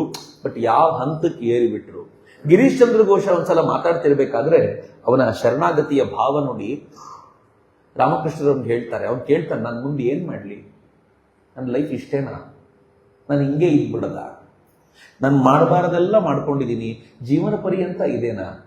ಅದಕ್ಕೆ ರಾಮಕೃಷ್ಣ ಹೇಳ್ತಾರೆ, ಇಲ್ಲ ಹಂಗೇನಿಲ್ಲ, ಒಂದು ಕೆಲಸ ಮಾಡು. ಯಾವ ಕೆಲಸವನ್ನು ಮಾಡುವಾಗಲೂ ಕೂಡ ಅದನ್ನ ಭಗವಂತನಿಗೆ ಅಂತ ಬಿಟ್ಟು ಮಾಡ್ಬಿಟ್ರು, ಅವಾಗ ಏನೂ ಪ್ರಾಬ್ಲಮ್ ಆಗೋದಿಲ್ಲ. ಹೇಗೆ ನೀನು ಒಂದು ಕೈಯಲ್ಲಿ ಭಗವಂತನ ಹಿಡ್ಕೊಂಡು, ಗುರು ಮಹಾರಾಜರ ಫೇಮಸ್ ಸೇಯಿಂಗ್ ಇದೆ ಏನಂದ್ರೆ, ನಾವು ಜಗತ್ನಲ್ಲಿ ಹೆಂಗಿರಬೇಕು ಅಂತಂದ್ರೆ ಒಂದು ಕೈಯಲ್ಲಿ ಕಂಬವನ್ನು ಹಿಡ್ಕೋಬೇಕು, ಆವಾಗ ಎಷ್ಟೇ ಸುತ್ತಿದ್ರೂ ಭಯ ಇರೋದಿಲ್ಲ. ಹಾಗೆ ಒಂದು ಕೈಯಲ್ಲಿ ಭಗವಂತನನ್ನು ಹಿಡಿದು ಇನ್ನೊಂದು ಕೈಯನ್ನ ಜಗತ್ನಲ್ಲಿ ಎಷ್ಟು ಬೇಕಿದ್ರೂ ಆಡಿಸಬಹುದು ನೀನು ಅಂತ ಅವ್ರು ಹೇಳಿರೋ ಮಾತು. ಹಿಂಗಾಗಿ ಒಂದು ಕೈಯಲ್ಲಿ ಭಗವಂತನನ್ನು ಹಿಡ್ಕೋ, ಅಷ್ಟು ಸಾಕು. ರಾಮಕೃಷ್ಣರೇ ಹೇಳಿದ್ಮೇಲೆ ಹಿಂಗ್ ಮಾತಾಡ್ಲಿಕ್ಕೆ ಏನಾದ್ರು ಉಂಟಾ? ಆದ್ರೆ ಗಿರೀಶ್ ಚಂದ್ರ ಉಲ್ಟಾ, ಅಷ್ಟೆಲ್ಲ ಆಗಲ್ಲ ನನ್ನ ಹತ್ರ, ಅಷ್ಟೆಲ್ಲ ಮಾಡೋದಿದ್ರೆ ಇಲ್ಲಿಗೆಲ್ಲ ಯಾಕೆ ಬರಬೇಕಿತ್ತು, ಅಲ್ಲೇ ಮಾಡ್ಕೊಂಡಿರ್ತಿದ್ದೆ ನಾನು, ಅದು ಆಗಲ್ಲ ಅಂತಾನೆ ಇಲ್ಲಿ ಬಂದಿರೋದು. ಏನ್ ಮಾಡ್ಲಿ ಹೇಳಿ? ರಾಮಕೃಷ್ಣರು ತಕ್ಷಣ ಹೇಳಿದ್ರು, ಸರಿ ಒಂದ್ ಕೆಲಸ ಮಾಡು, ಕೊನೆ ಪಕ್ಷ ಬೆಳಿಗ್ಗೆ ಒಂದ್ಸಲ ದೇವರನ್ನ ನೆನಪಿಸ್ಕೋ, ಸಾಯಂಕಾಲ ಒಂದ್ಸಲ ನೆನಪಿಸ್ಕೋ, ಇಷ್ಟಾದ್ರೂ ಮಾಡ್ತೀಯಾ? ಚೆನ್ನಾಗಿತ್ತು. ಅವನು ಏನು ಹೇಳ್ತಾನೆ ಗೊತ್ತಾ? ಅಯ್ಯೋ ನನಗೆ ಬೆಳಗ್ಗೆ ಯಾವುದು ಸಂಜೆ ಯಾವುದು ಅಂತಾನೆ ಗೊತ್ತಾಗಲ್ಲ. ನೀವು ನೋಡಿದ್ರೆ ಬೆಳಗ್ಗೆ ಒಂದ್ಸಲ ನೆನಪಿಸ್ಕೋ, ಸಾಯಂಕಾಲ ಒಂದ್ಸಲ ನೆನಪಿಸ್ಕೋ ಅಂತೀರಾ. ನಾನು ಹೆಂಗ್ ನೆನಪಿಸ್ಕೊಳ್ಳೋದು? ನಂಗೆ ಅದು ಗೊತ್ತೂ ಆಗೋದಿಲ್ಲ. ಎಷ್ಟೋ ಸಲ ರಾತ್ರಿ ಯಾವಾಗ್ಲೂ ಮಲಗಿರ್ತೀನಿ, ಬೆಳಗ್ಗೆ ಯಾವಾಗ್ಲೂ ಹೇಳ್ತೀನಿ, ಬೆಳಗ್ಗೆ ಎದ್ದಾಗ ಆಗಿದೆಯೋ ಇಲ್ವೋ ಗೊತ್ತಿರಲ್ಲ, ರಾತ್ರಿ ಮಲ್ಕೊಳ್ಳುವಾಗ ಟೈಮ್ ಆಯ್ತೋ ಇಲ್ವೋ ಗೊತ್ತಿರಲ್ಲ, ಯಾವಾಗ ಏನ್ ಕುಡಿತಾ ಇರ್ತಾನಲ್ಲ ಹಂಗಂಗೆ ಮಲಗ್ಬಿಟ್ಟಿರ್ತೀನಿ. ನೆನಪಿಸ್ಕೊಂಡ್ರೆ ಎಲ್ಲಿಂದ ಆಗಲ್ಲಪ್ಪ ನನ್ನ ಹತ್ರ. ಗುರು ಮಹಾರಾಜರು ಪಾಪ ಆ ಲೆವೆಲಿಂದ ಇನ್ನು ಸ್ವಲ್ಪ ಕೆಳಕ್ಕೆ ಬಂದು ಏನ್ ಹೇಳಿದ್ರು ಗೊತ್ತಾ? ಒಂದು ಕೆಲಸ ಮಾಡೋ ಹಾಗಿದ್ರೆ, ನೀನು ಊಟ ಮಾಡುವಾಗ, ತಿಂಡಿ ತಿನ್ನುವಾಗ ಅದಕ್ಕಿಂತ ಮುಂಚೆ ಒಮ್ಮೆ ದೇವರನ್ನ ನೆನಪಿಸ್ಕೋ, ರಾತ್ರಿ ಮಲ್ಕೊಳ್ಳುವಾಗ ಒಂದ್ಸಲ ನೆನಪಿಸ್ಕೋ. ಮಲ್ಕೊಳ್ಳೇಬೇಕಲ್ಲ, ಊಟ ಮಾಡ್ಲೇಬೇಕಲ್ಲ. ಅವನೇನ್ ಹೇಳ್ತಾನೆ ಗೊತ್ತಾ? ಅದು ಆಗಲ್ಲಪ್ಪ ನನ್ನ ಹತ್ರ. ಏನು ಧಿಮಾಕು, ಅದೂ ಆಗೋದಿಲ್ಲಪ್ಪ ನನ್ನ ಹತ್ರ. ನನಗೆ ಯಾಕೆ ಆಗೋದಿಲ್ಲ ಅಂತಂದ್ರೆ, ನಾನು ಊಟ ಮಾಡ್ತೀನಿ ಯಾವಾಗ ಅಂತಾನೆ ಗೊತ್ತಿರಲಿಲ್ಲ ನನಗೆ. ನಾನು ಏನೋ ಮಾಡ್ತಿರುವಾಗ ಏನೋ ಊಟ ಮಾಡ್ಬಿಡ್ತೀನಿ, ಕೆಲವೊಂದ್ಸಲ 2 ದಿನ ಊಟನೇ ಮಾಡಲ್ಲ, ನಾನು ನನ್ನ ನಾಟಕದಲ್ಲಿ ಬ್ಯುಸಿ ಆಗ್ಬಿಟ್ಟಿರ್ತೀನಿ, ಏನ್ ಮಾಡ್ಲಿ ಹೇಳಿ ನಾನೀಗ ಅಂತ. ರಾಮಕೃಷ್ಣರು, ಸರಿ ಬಿಡು, ಹಾಗಿದ್ಮೇಲೆ ನಿನ್ನ ವಕಾಲತ್ ನನಗೆ ಕೊಟ್ಬಿಡು, ನಿನ್ನ ಪರವಾಗಿ ನಾನು ಮಾಡ್ತೀನಿ. ವಕಾಲತ್ ಕೊಡೋದು ಯಾರ್ಯಾರು ಕೋರ್ಟಿನ ಸಂಬಂಧ ಗೊತ್ತಿದೆಯೋ ಅವ್ರಿಗೆ ಗೊತ್ತಿರುತ್ತೆ. ನಾವು ಲಾಯರ್ಗೆ ಒಂದು ಸೈನ್ ಮಾಡಿ ಕೊಡ್ತೀವಿ, ನನ್ನ ಪರವಾಗಿ ಎಲ್ಲ ಅಪ್ಲೈ ಮಾಡ್ಲಿಕ್ಕೆ ಕೋರ್ಟಿಗೆ ಇವ್ರಿಗೆ ಬಿಟ್ಬಿಟ್ಟಿದ್ದೀನಿ, ನಾನು ಕೋರ್ಟಿಗೆ ಬರಬೇಕು ಅಂತೆಲ್ಲ, ನನ್ನ ಪರವಾಗಿ ಇವ್ರು ಬಂದ್ರೆ ನಾನೇ ಇವ್ರು ಅಂತ ನೀವು ಸ್ವೀಕಾರ ಮಾಡಿ ಅಂತ ಕೋರ್ಟ್ ಜಡ್ಜಿಗೆ ಹೇಳದಂತೆ. ಆ ತರದೊಂದು ವಕಾಲತ್ ಕೊಡೋದು. ಇನ್ ಮುಂದೆ ಹೇಳು, ದೇವರಿಗೆ ನಿಮ್ ಪರವಾಗಿ ನಾನೇ ಮಾಡ್ತೀನಿ. ಇಷ್ಟು ಯಾರಿಗೆ ಕೊಡ್ತಾರೆ? ಜೀಸಸ್ ಕ್ರೈಸ್ಟ್ ನಮ್ಮ ಪಾಪಗಳನ್ನ ಸ್ವೀಕಾರ ಮಾಡಿದ ಅಂತ ನಾವು ಮಾತನಾಡ್ತೀವಿ. ಆದ್ರೆ ಗುರು ಮಹಾರಾಜರು ನಮ್ಗೆ ಭರವಸೆ ಹೆಂಗ್ ಕೊಟ್ರು ಅಂತಂದ್ರೆ, ನೀನು ಮಾಡುವ ಪುಣ್ಯಕ್ಕೆ ಅಧಿಕಾರಿ ನೀನೇ, ಆದ್ರೆ ನಿನ್ ಪರವಾಗಿ ಪುಣ್ಯವನ್ನು ನಾನೇ ಮಾಡ್ತೀನಿ, ಕೊಡಿ ಕಡೆ. ಇಷ್ಟು ಯಾರು ಹೇಳಿರ್ಲಿಲ್ಲ. ಹಂಗಂದ ಖುಷಿ ಆಗುತ್ತೆ ನನಗೆ, ಹಬ್ಬ ಇದೇ ಬೇಕಾಗಿತ್ತು ನನಗೆ ಮಾಡ್ಲಿಕ್ಕಾಗಲ್ಲ ತಾನೆ, ನಾನು ಇರೋಂಗೆ ಇರ್ತೀನಿ, ನೀವು ಮಾಡಿ ಅಂತ. ಹಂಗ್ ಮಾಡಿದ ನಂತರ ಗುರು ಮಹಾರಾಜರು ತಿದ್ದಿದ ಶೈಲಿ ಇದೆಯಲ್ಲ ಎಷ್ಟು ಚೆನ್ನಾಗಿದೆ ಅಂತಂದ್ರೆ, ಒಂದ್ಸಲ ಬಂದು ಗುರು ಮಹಾರಾಜರ ಜೊತೆ ಮಾತಾಡ್ತಾ ಮಾತಾಡ್ತಾ ಹೇಳ್ದ, ನಾನಿವತ್ತು ಸಾಧ್ಯ ಆದ್ರೆ ಅದನ್ನ ಮಾಡ್ತೀನಿ, ಇಲ್ಲ ಇಲ್ಲಿಗೆ ಹೋಗ್ತೀನಿ. ಗುರು, ನೀನ್ ಹೆಂಗ್ ಮಾಡ್ತೀಯ ಅದನ್ನ? ನೀನ್ ವಕಾಲತ್ ನನಗ್ ಕೊಟ್ಟಾಗಿದೆ, ನಾನು ಭಗವಂತ ಇಚ್ಛಿಸಿದ್ರೆ ನಾನು ಮಾಡ್ತೀನಿ ಅಂತ ಹೇಳಬೇಕು. ನಾನು ಭಗವಂತ ಒಪ್ಪಿದ್ರೆ ಮಾಡ್ತೀನಿ, ನನಗ್ ವಕಾಲತ್ ಕೊಟ್ಟಾಗಿದೆ, ನೀನ್ ಮಾಡೋಂಗಿಲ್ಲ, ನಾನ್ ಮಾಡ್ಬೇಕು. ನಾನು ಹೇಳಿದ್ರೆ ಮಾತ್ರ ನೀನು ಇದನ್ನ ಮಾಡಬೇಕು, ಇನ್ ಮುಂದೆ ನಾನ್ ಮಾಡಬೇಕಾಗಿರೋದ್ರಿಂದ ನೀನು ನಾನು ಮಾಡಬಹುದು, ಅವನ ಇಚ್ಛೆಗೆ ತಕ್ಕಂತೆ ಮಾಡಬಹುದು ಅಂತ ಹೇಳಬೇಕು ಅಂತ. ಇವನಿಗೆ ಗಾಬರಿ ಆಗ್ಬಿಡ್ತಿದ್, ಬಹಳ ಕಷ್ಟ ಅನ್ಪ ಇದು. ನಾನು ನಾಟಕ ಬರಿತೀನಿ ಅನ್ನೋಂಗಿಲ್ಲ, ಭಗವಂತನ ಇಚ್ಛೆ ಇದ್ರೆ ನಾನು ನಾಟಕ ಬರಿತೀನಿ ಅನ್ಬೋದು. ಇವನು ಬೆಳಗ್ಗೆ ಒಂದ್ಸಲ ಸಾಯಂಕಾಲ ಒಂದ್ಸಲ ನೆನಪಿಸ್ಕೊಳ್ಳೋದು ಸುಲಭ ಇತ್ತು, ಈಗ ಪ್ರತಿ ಕ್ಷಣಕ್ಕೂ ನೆನಪಿಸ್ಕೋಬೇಕು, ಯಾಕಂದ್ರೆ ವಕಾಲತ್ ಕೊಟ್ಬಿಟ್ಟಿದ್ದಾನೆ. ವಕಾಲತ್ತನ್ನು ಮೀರಿ ನಡೆಯುವಂತಿಲ್ಲ. ಹೆಂಗಾಗ್ಬಿಡ್ತು ಅವನಿಗೆ ಅಂತಂದ್ರೆ, ನಾನು ರಾಮಕೃಷ್ಣರ ಇಚ್ಛೆಯಂತೆ ಈ ಕುಡಿತೀನಿ ಅಂತ ಹೆಂಗ್ ಹೇಳ? ಅಯ್ಯಯ್ಯೋ, ರಾಮಕೃಷ್ಣರು ಕುಡ್ದಂಗೆ ನಾನು ಕುಡಿದ್ರೆ, ಚೇಚೆ ನಾನು ಕುಡಿಯಕ್ಕಾಗಲ್ಲಪ್ಪ ಅಂತ. ಯಾರ ಮೇಲಾದ್ರೂ ಕೆಟ್ಟ ದೃಷ್ಟಿ ಬಿತ್ತು ಅಂದ್ರೆ, ಅಯ್ಯಯ್ಯೋ ರಾಮಕೃಷ್ಣನ ದೃಷ್ಟಿ, ಇದು ಸಾಧ್ಯ ಇಲ್ಲಪ್ಪ ಅಂತ. ಹೋಗ್ತಾ ಹೋಗ್ತಾ ಹೆಂಗ್ ರಿಫಾರ್ಮ್ ಆಗ್ಬಿಟ್ಟ ಅಂದ್ರೆ, ಶರಣಾಗತಿಯ ವೈಭವ ಅದು. ಎಂತ ವೈಭವದ ಶರಣಾಗತಿ ಅಂತಂದ್ರೆ, ಕೊನೆಗೊಂದಿನ ಏನ್ ಹೇಳ್ತಾನೆ ಗೊತ್ತಾ? ನನಗೂ ನಿಮಗೂ ಹಂಗ್ ಬರೋದಿಲ್ಲ ರೀ, ನಾನು ಹೇಳ್ತೀನಲ್ಲ, ಯಾಕೆ ನನಗೆ ಅವ್ರ ಮೇಲೆ ಬಹಳ ಹೊಟ್ಟೆ ಉರಿ ಇದೆ ಅಂತಂದ್ರೆ, ಇಷ್ಟು ಬಾರಿ ಗುರು ಮಹಾರಾಜರ ಹತ್ರ ಬಂದ್ರೂ ಕೂಡ ಇಷ್ಟು ಶ್ರದ್ಧೆ ಬಂದಿದ್ಯಾ? ಡೆಫಿನೆಟ್ಲಿ ಇಲ್ಲ. ಎಂತ ಶ್ರದ್ಧೆ! ಅವ್ನು ಹೇಳ್ತಾನೆ, ಗುರು ಮಹಾರಾಜರ ದೇವರು ಅದು ಬೇರೆ ಪ್ರಶ್ನೆ, ಗುರು ಮಹಾರಾಜರನ್ನ ನೋಡಿದವರು ಮುಟ್ಟಿದವರು ಬೇರೆ ಪ್ರಶ್ನೆ. ಆದ್ರೆ ಗುರು ಮಹಾರಾಜರು ನಡೆದಾಡಿದ ರಸ್ತೆ, ಅವ್ರು ಮುಟ್ಟಿದ ಸಾರೋಟು, ಅವ್ರು ಮುಟ್ಟಿದ ಕುದುರೆ, ಅವ್ರು ಮುಟ್ಟಿದ ಈ ಚಕ್ರ, ಪ್ರತಿಯೊಂದು ಕೂಡ ದೇವರೇ ಅಂತ ಹೇಳುವಷ್ಟರ ಮಟ್ಟಿಗೆ ಆ ಎತ್ತರಕ್ಕೆ ಏರಿದ್ನಲ್ಲ. ಹೆಂಗಿದ್ದಿರ್ಬೋದು ಆ ಭಾವ? ಅದೇ ಭಾವ ಮಾಸ್ಟರ್ ಮಹಾಶಯರಿಗೆ. ಗುರು ಮಹಾರಾಜರ ಸುತ್ತಮುತ್ತಲೂ ಇರುವಂಥವರನ್ನ ನೀವೇನಾದ್ರೂ ಹಿಂಡಿ ರಸ ತೆಗೆದ್ರೆ, ಶ್ರದ್ಧೆ ಅನ್ನೋದು ಬಿಟ್ರೆ ಮತ್ತೇನು ಬರೋದಿಲ್ಲ. ಆ ಪರಿಯ ಅಖಂಡವಾಗಿರುವಂತ ಶ್ರದ್ಧೆ ಅವರೆಲ್ಲರಿಗೂ ಗುರು ಮಹಾರಾಜರ ಮೇಲೆ. ಈ ಕಾರಣಕ್ಕೆ ಗುರು ಮಹಾರಾಜರು ಕಾಲಕ್ರಮದಲ್ಲಿ ಮಾಸ್ಟರ್ ಮಹಾಶಯರ ಮೂಲಕ ಎಷ್ಟು ಕೆಲಸ ಮಾಡಿಸ್ಕೊಂಡ್ರು ಅಂತ ನಮ್ಗೆ ಗೊತ್ತಾಗತ್ತೆ. ಮಾಸ್ಟರ್ ಮಹಾಶಯರಿಗೆ ಅಹಂಕಾರದ ಒಂದು ಭಾಗ ನಾಶ ಆಗಿದೆ. ಈಗ ಅವ್ರನ್ನ ಕೇಳಿದ್ರು, ಮದುವೆ ಆಗಿದೆಯಾ, ಮಕ್ಕಳಾಗಿದೆಯಾ ಕೇಳಿ ತುಂಡರಿಸ್ಬಿಟ್ಟಿದ್ದಾರೆ. ಇನ್ನು ಸ್ವಲ್ಪ ಜೋತಾಡ್ತಿದ್ದ ಅಹಂಕಾರ ಇದ್ದಿರ್ಬೋದೇನು, ಅದು ಮಾಸ್ಟರ್ ಮಹಾಶಯರಿಗೂ ಗೊತ್ತಿದೆ. ಬುದ್ಧಿವಂತ ಎನ್ನುವ ಅಹಂಕಾರ ಇದೆ, ಹೆಂಗ್ ಸರಿ ಮಾಡಬೇಕಿದ್ದನ್ನ? ಗುರು ಮಹಾರಾಜರು ಕೇಳಿದ್ರು, ನಿನಗೆ ಸಾಕಾರದಲ್ಲಿ ವಿಶ್ವಾಸವೋ ನಿರಾಕಾರದಲ್ಲೋ? ನಿರಾಕಾರ ಅಂತಂದ್ರೆ ಭಗವಂತನಿಗೆ ಆಕಾರ ಇಲ್ಲ ಅಂತ. ಸರಿಯಾಗಿದೆ, ಕೇಳಲಿಕ್ಕೆ ಬಹಳ ಕರೆಕ್ಟ್ ಆಗಿದೆ. ಈಗ ಬಹಳ ಜನ ನಮ್ಮಲ್ಲಿ ಕನ್ವರ್ಟ್ ಆಗ್ಬಿಡ್ತಾರೆ, ಕ್ರಿಶ್ಚಿಯನ್ ಆಗಿ ಕನ್ವರ್ಟ್ ಆಗ್ತಾರೆ. ಸುಮ್ಮನೆ ಅವ್ರನ್ನ ಕೇಳಿ ನೋಡಿ, ಜೀಸಸ್ ಕ್ರೈಸ್ಟ್ ನೋಡ್ಲಿಕ್ಕೆ ನಮ್ ತರ ಕಾಣ್ತಾನ? ನಮ್ ತರ ಕಾಣೋ ದೇವ್ರು ಹೆಂಗಿರ್ತಾರೆ ಅಂದ್ರೆ, ನಮ್ ಕಲರ್ ಇರ್ತಾನೆ, ನಮ್ ಟೆಕ್ಸ್ಚರ್ ಇರ್ತಾನೆ, ನಮ್ ಮುಖಕ್ಕೊಂದು ಒಂದು ಒಂದು ಶೇಪ್ ಇದೆ, ಅದೇ ತರ ಶೇಪ್ ಇರುತ್ತೆ. ಜೀಸಸ್ ಕ್ರೈಸ್ಟ್ ಬೇರೆನೆ. ಜೀಸಸ್ ಕ್ರೈಸ್ಟ್ ಬಣ್ಣ ಬೇರೆ, ಅವನ ಶೇಪ್ ಬೇರೆ. ಜೀಸಸ್ ಕ್ರೈಸ್ಟ್ಗೆ ಸ್ವರ್ಗದ ಬಾಗಿಲಲ್ಲಿ ನಿಂತಿದ್ರೆ ಅವನಿಗೆ ನನ್ನ ನೋಡಿದ ತಕ್ಷಣ ಗೊತ್ತಾಗುತ್ತೆ, ಚಕ್ರವರ್ತಿ ನೀನ್ ನಮ್ಮ ದೇಶದವನೆಲ್ಲ ಹೋಗು. ಅಂದ್ರೆ ಭಗವಂತ ಎಲ್ಲರಿಗೂ ಸೆಟ್ ಆಗಬೇಕು ಅಂತಂದ್ರೆ, ಎಲ್ಲರಿಗೂ ಒಪ್ಪಿಗೆ ಆಗುವಂತವನಾಗಬೇಕು. ಭಗವಂತನಿಗೆ ಎಲ್ಲರೂ ಒಪ್ಪಿಗೆ ಆಗ್ಬೇಕು ಅಂದ್ರೆ ಆಕಾರ ಇರಬಾರದು. ಕರೆಕ್ಟ್ ಆಗಿದೆ. ಆಕಾರ ಇದ್ರೆ ಲಿಮಿಟೆಡ್ ದೇವರು, ಆಕಾರ ಇಲ್ಲದೆ ಹೋದ್ರೆ ಎಲ್ರಿಗೂ ಆಗುವಂತ ದೇವರು. ಕರೆಕ್ಟ್ ಆಗಿದೆ. ಈಗ ನೋಡಿ, ಆಕಾರ ಇಲ್ಲ ಅಂದ್ರೆ ಸರಿ, ಆದ್ರೆ ನಮಗೆ ಆಕಾರ ಇಲ್ಲದ ಒಂದು ಖಾಲಿ ಗೋಡೆಯ ಮುಂದೆ ನಿಂತ್ಕೊಂಡು ಪೂಜೆ ಮಾಡು ಅಂದ್ರೆ ಅದೊಂದು ಮಜಾ ಬರುತ್ತಾ? ಕಣ್ಮುಚ್ಚಿದಾಗ ಗುರು ಮಹಾರಾಜರ ಸ್ವರೂಪ ಕಂಡ್ರೆ ಏನ್ ಆನಂದ! ಯಾರಾದ್ರೂ ಲೀಲಾ ಧ್ಯಾನ ಮಾಡ್ತಾ ಇದ್ರೆ ಕಣ್ಮುಚ್ಕೊಂಡಾಗ ಅದೆಲ್ಲೋ ದಕ್ಷಿಣೇಶ್ವರದ ತಮ್ಮ ಕೋಣೆಯಲ್ಲಿ, ಆ ಪುಟ್ಟ ಬೈಠಕ್ ಖಾನೆಯಲ್ಲಿ ಗುರು ಮಹಾರಾಜರು ಒಂದು ಮಂಚದ ಮೇಲೆ ಕೂತ್ಕೊಂಡು ಮಾತನಾಡ್ತಿದ್ದಾರೆ. ಎದುರುಗಡೆ ಮಾಸ್ಟರ್ ಮಹಾಶಯ ಕೂತ್ಕೊಂಡು ಬರ್ಕೊಳ್ತಿದ್ದಾನೆ. ಆ ಕಡೆ ಕೇಶವಚಂದ್ರ ಸೇನ, ಈ ಕಡೆ ನರೇಂದ್ರ, ಆ ಕಡೆ ರಾಖಾಲ್ ಮಹಾರಾಜರು. ಎಲ್ಲ ಇಮ್ಯಾಜಿನ್ ಮಾಡ್ಕೊಳ್ಳಿ, ಏನ್ ಸೌಂದರ್ಯ ಅದು! ಸಂಜೆಯಾಗಲು ತವಕೆ ಕುದುಮನ ದಕ್ಷಿಣೇಶ್ವರ ಯಾತ್ರೆಗೆ. ಈ ತರ ಕಣ್ಮುಚ್ಕೊಂಡು ಯೋಚನೆ ಮಾಡ್ತಿರುವಾಗೆ ಕುವೆಂಪು ಅವ್ರು ಬರೆದಿರ್ಬೇಕು ಗುರು ಮಹಾರಾಜರ ಬಗ್ಗೆ. ಸಂಜೆ ಆಗ್ತಾ ಇದೆ ಅಂದ್ರೆ ಅಲ್ಲಿಗೆ ಹೋಗ್ಬೇಕು ಅನ್ಸುತ್ತೆ. ಯಾಕೆ ಅಂತಂದ್ರೆ ಎಲ್ಲೋ ಒಂದ್ ಕಡೆ ಗುಪ್ತ ದಫ್ತರ ಬರಿತಾ ಕೂತಿರ್ತಾನೆ ಮಹೇಂದ್ರ, ಇನ್ನೆಲ್ಲೋ ಒಂದ್ ಕಡೆ ನರೇಂದ್ರ ಪ್ರಶ್ನೆ ವರ್ಷ ಕರಿತಾ ಇರ್ತಾನೆ, ಮತ್ತೊಂದ್ ಕಡೆ ಗಿರೀಶ ಮತ್ತನಾಗಿರುವಂತಹ ಗಿರೀಶ ಕೂತು ರಾಮಕೃಷ್ಣರ ಮಾತುಗಳನ್ನು ಕೇಳ್ತಾ ಇದ್ದಾನೆ. ಏನ್ ಚಂದ! ನಿರಾಕಾರನಾಗಿರುವ ಭಗವಂತನನ್ನ ಆರಾಧಿಸುವುದಕ್ಕೂ ಸಾಕಾರನಾಗಿರುವ ದೇವರನ್ನ ಆರಾಧಿಸುವುದಕ್ಕೂ ಬಹಳ ವ್ಯತ್ಯಾಸ ಇದೆ. ಹೆಚ್ಚು ಆನಂದ ಯಾರು ಏನೇ ಹೇಳಿ, ಸಾಕಾರ ದೇವರನ್ನ ನಮಸ್ಕಾರ ಮಾಡುವಾಗಲೇ ಆನಂದ ಜಾಸ್ತಿ. ಒಂದ್ಸಲ ಕಣ್ಮುಂದೆ ಬಂದ್ರೆ ಆನಂದವೇ ಚಂದ.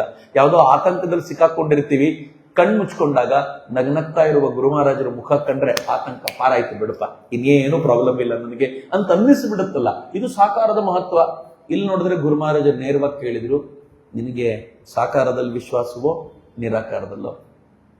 ಹಂಗೆ ಕೇಳಿದ ತಕ್ಷಣ ಮಾಸ್ಟರ್ ಮಹಾಶಯರು ಹೇಳಿದ್ರು, ನನಗೆ ನಿರಾಕಾರದಲ್ಲಿ ನಂಬಿಕೆ. ಬುದ್ಧಿವಂತ, ಜ್ಞಾನಿ, ಇದನ್ನೆಲ್ಲ ಒಪ್ಕೊಳ್ಳಲ್ಲ. ಬ್ರಹ್ಮ ಸಮಾಜದ ಪ್ರಭಾವಗಳು ಆಗಿನ ದಿನಗಳಲ್ಲಿ ಸಿಕ್ಕಾಪಟ್ಟೆ ಆಗಿತ್ತು. ಈ ಪೂಜೆ ಇದನ್ನೆಲ್ಲ ವಿರೋಧಿಸುವಂತ ಸಂಖ್ಯೆ ಜಾಸ್ತಿ ಇತ್ತು. ಹೀಗಾಗಿ ಬೌದ್ಧಿಕವಾಗಿ ಶ್ರೀಮಂತನಾಗಿದ್ದ ಮಾಸ್ಟರ್ ಮಹಾಶಯ ಸಹಜವಾಗಿಯೇ ತನ್ನ ವ್ಯಕ್ತಿತ್ವಕ್ಕೆ ಸಕ್ಕಂತೆ ನಿರಾಕಾರ ಸರಿ, ನನ್ಗಿಷ್ಟ ಆಗುತ್ತೆ. ತಕ್ಷಣ ಗುರು ಮಹಾರಾಜ್ ಹೇಳಿದ್ರು, ಸರಿಯಾಗ್ತು, ಆದರೆ ನಾನೊಬ್ಬನೇ ಸರಿ ಅಂತ ಹೇಳ್ಬೇಡ. ಯಾರನ್ನು ಕೆಳಗೆ ನೋಡ್ಬೇಡ. ಎಲ್ಲವೂ ಸರಿ, ಯಾವುದೂ ತಪ್ಪಲ್ಲ ಅಂದ್ಬಿಟ್ಟು. ಅದು ಹೆಂಗ್ರಿ ಸಾಧ್ಯ? ಸಾಕಾರನಾಗಿರುವ ಭಗವಂತ ನಿರಾಕಾರನಾಗೋದು ಹೇಗೆ ಸಾಧ್ಯ? ಅವನು ನಿರಾಕಾರನಾಗಿದ್ರೆ ಸಾಕಾರನಾಗೋದು ಹೇಗೆ ಸಾಧ್ಯ? ಎರಡೂ ಬೇರೆ ಬೇರೆ ಇರುವಾಗ ಎರಡೂ ಸರಿ ಅಂತ ಇವ್ರು ಹೆಂಗ್ ಹೇಳ್ತಾರಲ್ಲ ಅಂತ ಅವನಿಗೆ ಗೊಂದಲ ಇತ್ತು. ಗೊಂದಲ ಇದ್ದಾಗ ಇವನ್ ತಕ್ಷಣ ಏನ್ ಮಾಡಿದ, ಸರಿ ನಾನು ಒಪ್ಕೊಳ್ತೀನಿ, ಆದ್ರೆ ಮಣ್ಣಿನ ಮೂರ್ತಿಯ ಪೂಜೆ ಹೆಂಗ್ ಒಪ್ಕೊಳ್ಳೋದು? ನೆಕ್ಸ್ಟ್ ಪ್ರಶ್ನೆ. ಹಂಗೆ ಕೇಳಿದ ತಕ್ಷಣ ಗುರು ಮಹಾರಾಜ್ ಹೇಳಿದ್ರು, ಅದು ಮಣ್ಣಲ್ಲ, ಚಿನ್ಮಯ. ಅವನಿಗಿನ್ನೂ ಆಗ ಆ ಪದಗಳ ಭಾವ ಗೊತ್ತಿಲ್ಲ ಅಂತ ಅವನೇ ಬರ್ಕೊಳ್ತಾನೆ. ಚಿನ್ಮಯ ಅಂತಂದ್ರೆ ತಲೆಗೆ ಹೋಗ್ಲಿಲ್ಲ ಅವನಿಗೆ. ಹೇಳ್ದ, ಕರೆಕ್ಟ್, ನೀವ್ ಹೇಳಿದ್ದು ಒಪ್ಕೊಳ್ತೀನಿ. ಅದಕ್ಕೆ ಯಾರ್ಯಾರು ಮೂರ್ತಿ ಪೂಜೆ ಮಾಡ್ತಾರೋ ಅವ್ರಿಗೆಲ್ಲ ಹೇಳಬೇಕು, ನೀನ್ ಮಾಡೋದು ಈ ಮೂರ್ತಿ ಅಲ್ಲ, ಇದರ ಹಿಂದೆ ಇರುವ ನಿರಾಕಾರ ಭಗವಂತನನ್ನ ನೀನು ಪೂಜಿಸಬೇಕು ಅನ್ನುವಂತ ವಿಚಾರವನ್ನ ಅವನಿಗೆ ನಾವು ಜ್ಞಾನವನ್ನ ಕೊಡಬೇಕು. ಕರೆಕ್ಟ್ ತಾನೆ ಅಂತ ಕೇಳಿದೆ. ಸರಿಯಾಗಿದೆ. ಮೂರ್ತಿ ಪೂಜೆ ಮಾಡುವಾಗ ನಾನು ನಿರಾಕಾರವಾದಿಯಾಗಿದ್ರೆ, ನೋಡು ಗುರು ಮಹಾರಾಜರೇ, ಇಲ್ಲೇ ಫೈನಲ್ ಅಲ್ಲ, ಇದ್ರ ಹಿಂದೆ ಒಂದು ತತ್ವ ಇದೆ, ನಿರಾಕಾರ ತತ್ವ, ಅದನ್ನ ನಾವು ಪೂಜೆ ಮಾಡ್ತಿರುವಂತ ಜ್ಞಾನವನ್ನ ಕೊಡಬೇಕು ಅಂತ. ಇಷ್ಟೊತ್ತು ಪೊಲೈಟ್ ಆಗಿ ಮಾತಾಡಿದ ಗುರು ಮಹಾರಾಜರು ಇದ್ದಕ್ಕಿದ್ದಂತೆ ರ್ಯಾಶ್ ಆಗ್ಬಿಟ್ರಲ್ಲ, ಸ್ವಲ್ಪ ಕೋಪಿಸ್ಕೊಂಡಂತೆ ನಟಿಸಿದ್ರಲ್ಲ. ಏನ್ ಹೇಳಿದ್ರು ಗೊತ್ತಾ ಗುರು ಮಹಾರಾಜರು? ನಿಮ್ ಕಲ್ಕತ್ತಾದವರಿಗೆ ಲೆಕ್ಚರ್ ಕೊಡೋದೊಂದು ಖುಷಿ, ಯಾರ ಮುಂದೆ ಹೋದ್ರು ಲೆಕ್ಚರ್ ಕೊಡ್ಲಿಕ್ಕೆ ರೆಡಿ ಆಗ್ಬಿಡ್ತೀರ, ಬೇರೆಯವರಿಗೆ ಬೆಳಕು ಕೊಡ್ಲಿಕ್ಕೆ ಓಡ್ ಬರ್ತೀರಾ. ಮೊದಲು ನಿಮಗೆ ನೀವು ಬೆಳಕು ತಂದ್ಕೊಳ್ಳಿ, ಬೇರೆಯವರಿಗೆ ಆಮೇಲೆ. ಅಂದ ತಕ್ಷಣ ಅವನ ಮನಸ್ಸೊಳಗೆ 100 ಚೇಳು ಕಡದಂತ ಅನುಭವ. ಅಯ್ಯಯ್ಯೋ, ಹೆಂಗಂದ್ಬಿಟ್ರಲ್ಲಪ್ಪ ನನಗೆ. ಕರೆಕ್ಟ್ ಅಲ್ವಾ? ಲೆಕ್ಚರ್ ಕೊಡೋ ಹುಚ್ಚು ಎಲ್ರಿಗೂ ಇದೆ. ನಾನು ಒಂದು ಭಾಷಣ ಮಾಡ್ಬಿಡ್ಬೇಕು, ನಾನು ಹೇಳ್ಬಿಡ್ಬೇಕು, ನಾನು ಹೇಳ್ಬಿಟ್ರೆ ಅರ್ಥ ಮಾಡ್ಕೊಂಡ್ಬಿಡ್ತಾರೆ ಎನ್ನುವಂತ ದುರಹಂಕಾರದ ಭಾವದಿಂದಲೇ ಕೂತಿರೋದು. ಪೂಜೆ ಮಾಡುವಂತ, ಮೂರ್ತಿ ಪೂಜೆ ಮಾಡುವ ಜನರಿಗೆ ಹೇಳೋದು, ನೀವೆಲ್ಲ ಮೂರ್ತಿ ಪೂಜೆ ಮಾಡ್ತೀರಾ ಕಂಡ್ರೋ, ನಿಜವಾಗ್ಲೂ ಮೂರ್ತಿ ಪೂಜೆ ಮಾಡಬಾರದು, ಅದರ ಹಿಂದೆ ಇರುವ ತತ್ವಕ್ಕೆ ನಾನೇ ಹೇಳ್ಬಿಡ್ಬೇಕು ಅಂತ. ಗುರು ಮಹಾರಾಜರು ಯಾವಾಗ ಅಲಗಾಡಿಸಿ ಬಿಟ್ರೋ, ಹಂಗ ಅಲಗಾಡಿಸಿದ ತಕ್ಷಣ ಅವನ ಹೃದಯ ಕಂಪಿಸ್ತು. ಒಂದ್ಸಲ ಅಹಂಕಾರದ ಕೊನೆಯ ತುದಿಯು ಅಳದು ಹೋಯ್ತು. ಅಳದು ಹೋದ ನಂತರ ಆ ಮಾಸ್ಟರ್ ಮಹಾಶಯ ಹೇಳ್ತಾನೆ, ಇನ್ನು ಜೀವಮಾನದಲ್ಲಿ ಯಾವತ್ತೂ ವಾದ ಮಾಡಲಿಲ್ಲ ಅವ್ರ ಜೊತೆ. Last, finished. ಅದೇ ಕೊನೆಯ ಮಾತು. ಯಾವತ್ತೂ ಭಗವಂತನಿಗೆ ನಾವು ನಮ್ಮನ್ನು ಪೂರ್ತಿ ಸರೆಂಡರ್ ಮಾಡ್ಕೊಳ್ತೀವಲ್ಲ, ಆಗ ಭಗವಂತ ಪರಿಪೂರ್ಣವಾಗಿ ಇನ್ವಾಲ್ವ್ ಆಗ್ತಾನೆ. ಅದರಲ್ಲೂ ಭಗವದ್ ವಾಣಿಯನ್ನ ತಲುಪಿಸುವವರು ತಮ್ಮದ್ದು ಅಂತ ಏನು ಇಡಲೇಬಾರದು. ನೀವು ಸುಮ್ಮನೆ ಯೋಚನೆ ಮಾಡಿ, ನಾನೇನಾದ್ರೂ ಬರೀಲಿಕ್ಕೆ ಕೂತ್ಕೊಂಡಾಗ ಪೆನ್ನು ಬುದ್ಧಿವಂತನಾಗ್ಬಿಟ್ಟಿದ್ರೆ, ನಾನು ಬರೆಯುವಾಗ ಪೆನ್ ಅಲ್ಲೇ ನೀನ್ ತಪ್ಪ ಹೇಳ್ತಾ ಇದ್ದೆ, ಸುಮ್ಮನೆ ಇರು, ನಾನು ಸರಿ ಮಾಡ್ತೀನಿ ಅಂತ ಅಲ್ಲೇ ತಿದ್ದಕ್ಕೆ ಶುರು ಮಾಡ್ಬಿಟ್ರೆ ಏನಾಗ್ಬೇಡ ನನ್ನ ಕತೆ. ಪೆನ್ನು ಹೆಂಗ್ ಸರೆಂಡರ್ ಆಗ್ಬೇಕು ಅಂದ್ರೆ, ನನಗೇನೋ ಗೊತ್ತಿಲ್ಲ ಕಣ, ಬರೀ ಇಂಕನ್ ಆಚೆ ಹಾಕ್ತಿರ್ತೀನಿ ಅಷ್ಟೇ, ನೀನ್ ಹೆಂಗ್ ಬರೆಸ್ಕೊಂಡು ಹೋಗ್ತಿ ಹಂಗ್ ಬರಿತೀನಿ, ನಾನು ಇನ್ವಾಲ್ವ್ ಆಗೋದಿಲ್ಲ ಅಂತ ಪೆನ್ ಹೇಳಿದ್ರೆ ಮಾತ್ರ ಕಾಳಿದಾಸನು ಒಳ್ಳೆಯ ಕಾವ್ಯ ಬರಿಬಹುದು. ಪೆನ್ನು ಏನಾದ್ರೂ ಆರ್ಟಿಫಿಷಿಯಲ್ ಇಂಟೆಲಿಜೆನ್ಸ್ ತರ ಮಧ್ಯ ಮಧ್ಯ ತನ್ನ ಐಡಿಯಾ ಕೊಡ್ತಾ ಕೂತು ಬಿಟ್ರೆ ಪೆನ್ನು, ಇವು ಹೇಳೋನ್ ಕತೆ ಏನು? ಅವನು ಭಾವ ರೀಚ್ ಆಗೋದು ಹೇಗೆ? ಯಾವಾಗ ಪರಿಪೂರ್ಣವಾಗಿ 0 ಆಗ್ತಾನೋ ಆಗ ಭಗವದ್ವಾಣಿ 100% ಬರುತ್ತೆ. ಹಾಗೆ ಭಗವದ್ವಾಣಿ 100% ಬರಲಿಕ್ಕೆ ಈಗ ಪೂರ್ಣ ಪ್ರಮಾಣದಲ್ಲಿ ಸಿದ್ಧವಾಗಿರುವಂತ ವೇದಿಕೆ ಸಿದ್ಧವಾಗಿ ನಿಲ್ತು. ಈ ವೇದಿಕೆ ಹೆಂಗಾಯ್ತು ಅಂತಂದ್ರೆ, ಗುರು ಮಹಾರಾಜರು ಮಾತಾಡ್ತಾ ಹೋದ್ರು, ಅವನು ದಾಖಲಿಸ್ತಾ ಹೋದ. ಒಂದೊಂದು ವಾಕ್ಯವು ಏನ್ ಚಂದ ನೋಡಿ. ಗುರು ಮಹಾರಾಜರು ಮುಂದುವರಿಸಿ ಹೇಳ್ತಾರೆ, ಯಾರಿಗೆ ಸೇರಿದ್ದು ಈ ಜಗತ್ತು? ಸಾಕಾರ ಮತ್ತು ನಿರಾಕಾರಕ್ಕೆ ಮುಂದುವರಿಸಿ ಅವರು ಹೇಳ್ತಾರೆ, ಯಾರಿಗೆ ಸೇರಿದ್ದು ಈ ಜಗತ್ತು? ಇಲ್ಲಿ ಕಾಣುವಂತ ನಕ್ಷತ್ರವನ್ನ, ಇಲ್ಲಿ ಕಾಣುವಂತ ಸೂರ್ಯ ಚಂದ್ರರನ್ನ ನಿರ್ಮಾಣ ಮಾಡಿದ್ದು ಅವನೇ ಭಗವಂತ. ತಂದೆ ತಾಯಿಯರನ್ನ ಹುಟ್ಟಿಸಿದ್ದವನು, ಅವರೊಳಗೆ ಪ್ರೀತಿ ಮಮತೆಯನ್ನ ಉಂಟು ಮಾಡಿದ್ದವನು. ಅವನಿಗೆ ಗೊತ್ತಿಲ್ವಾ ಯಾವ್ದು ಸರಿ ಯಾವ್ದು ತಪ್ಪು ಅಂತ? ನೀನು ಹೇಳಬೇಕಾ ಅದನ್ನ? ಏನ್ ಚೆನ್ನಾಗಿದೆ. ಇನ್ನು ಮಾತಾಡ್ಲಿಕ್ಕೆ ಏನು ಉಳಿಸಿದ್ರ ಅವರು?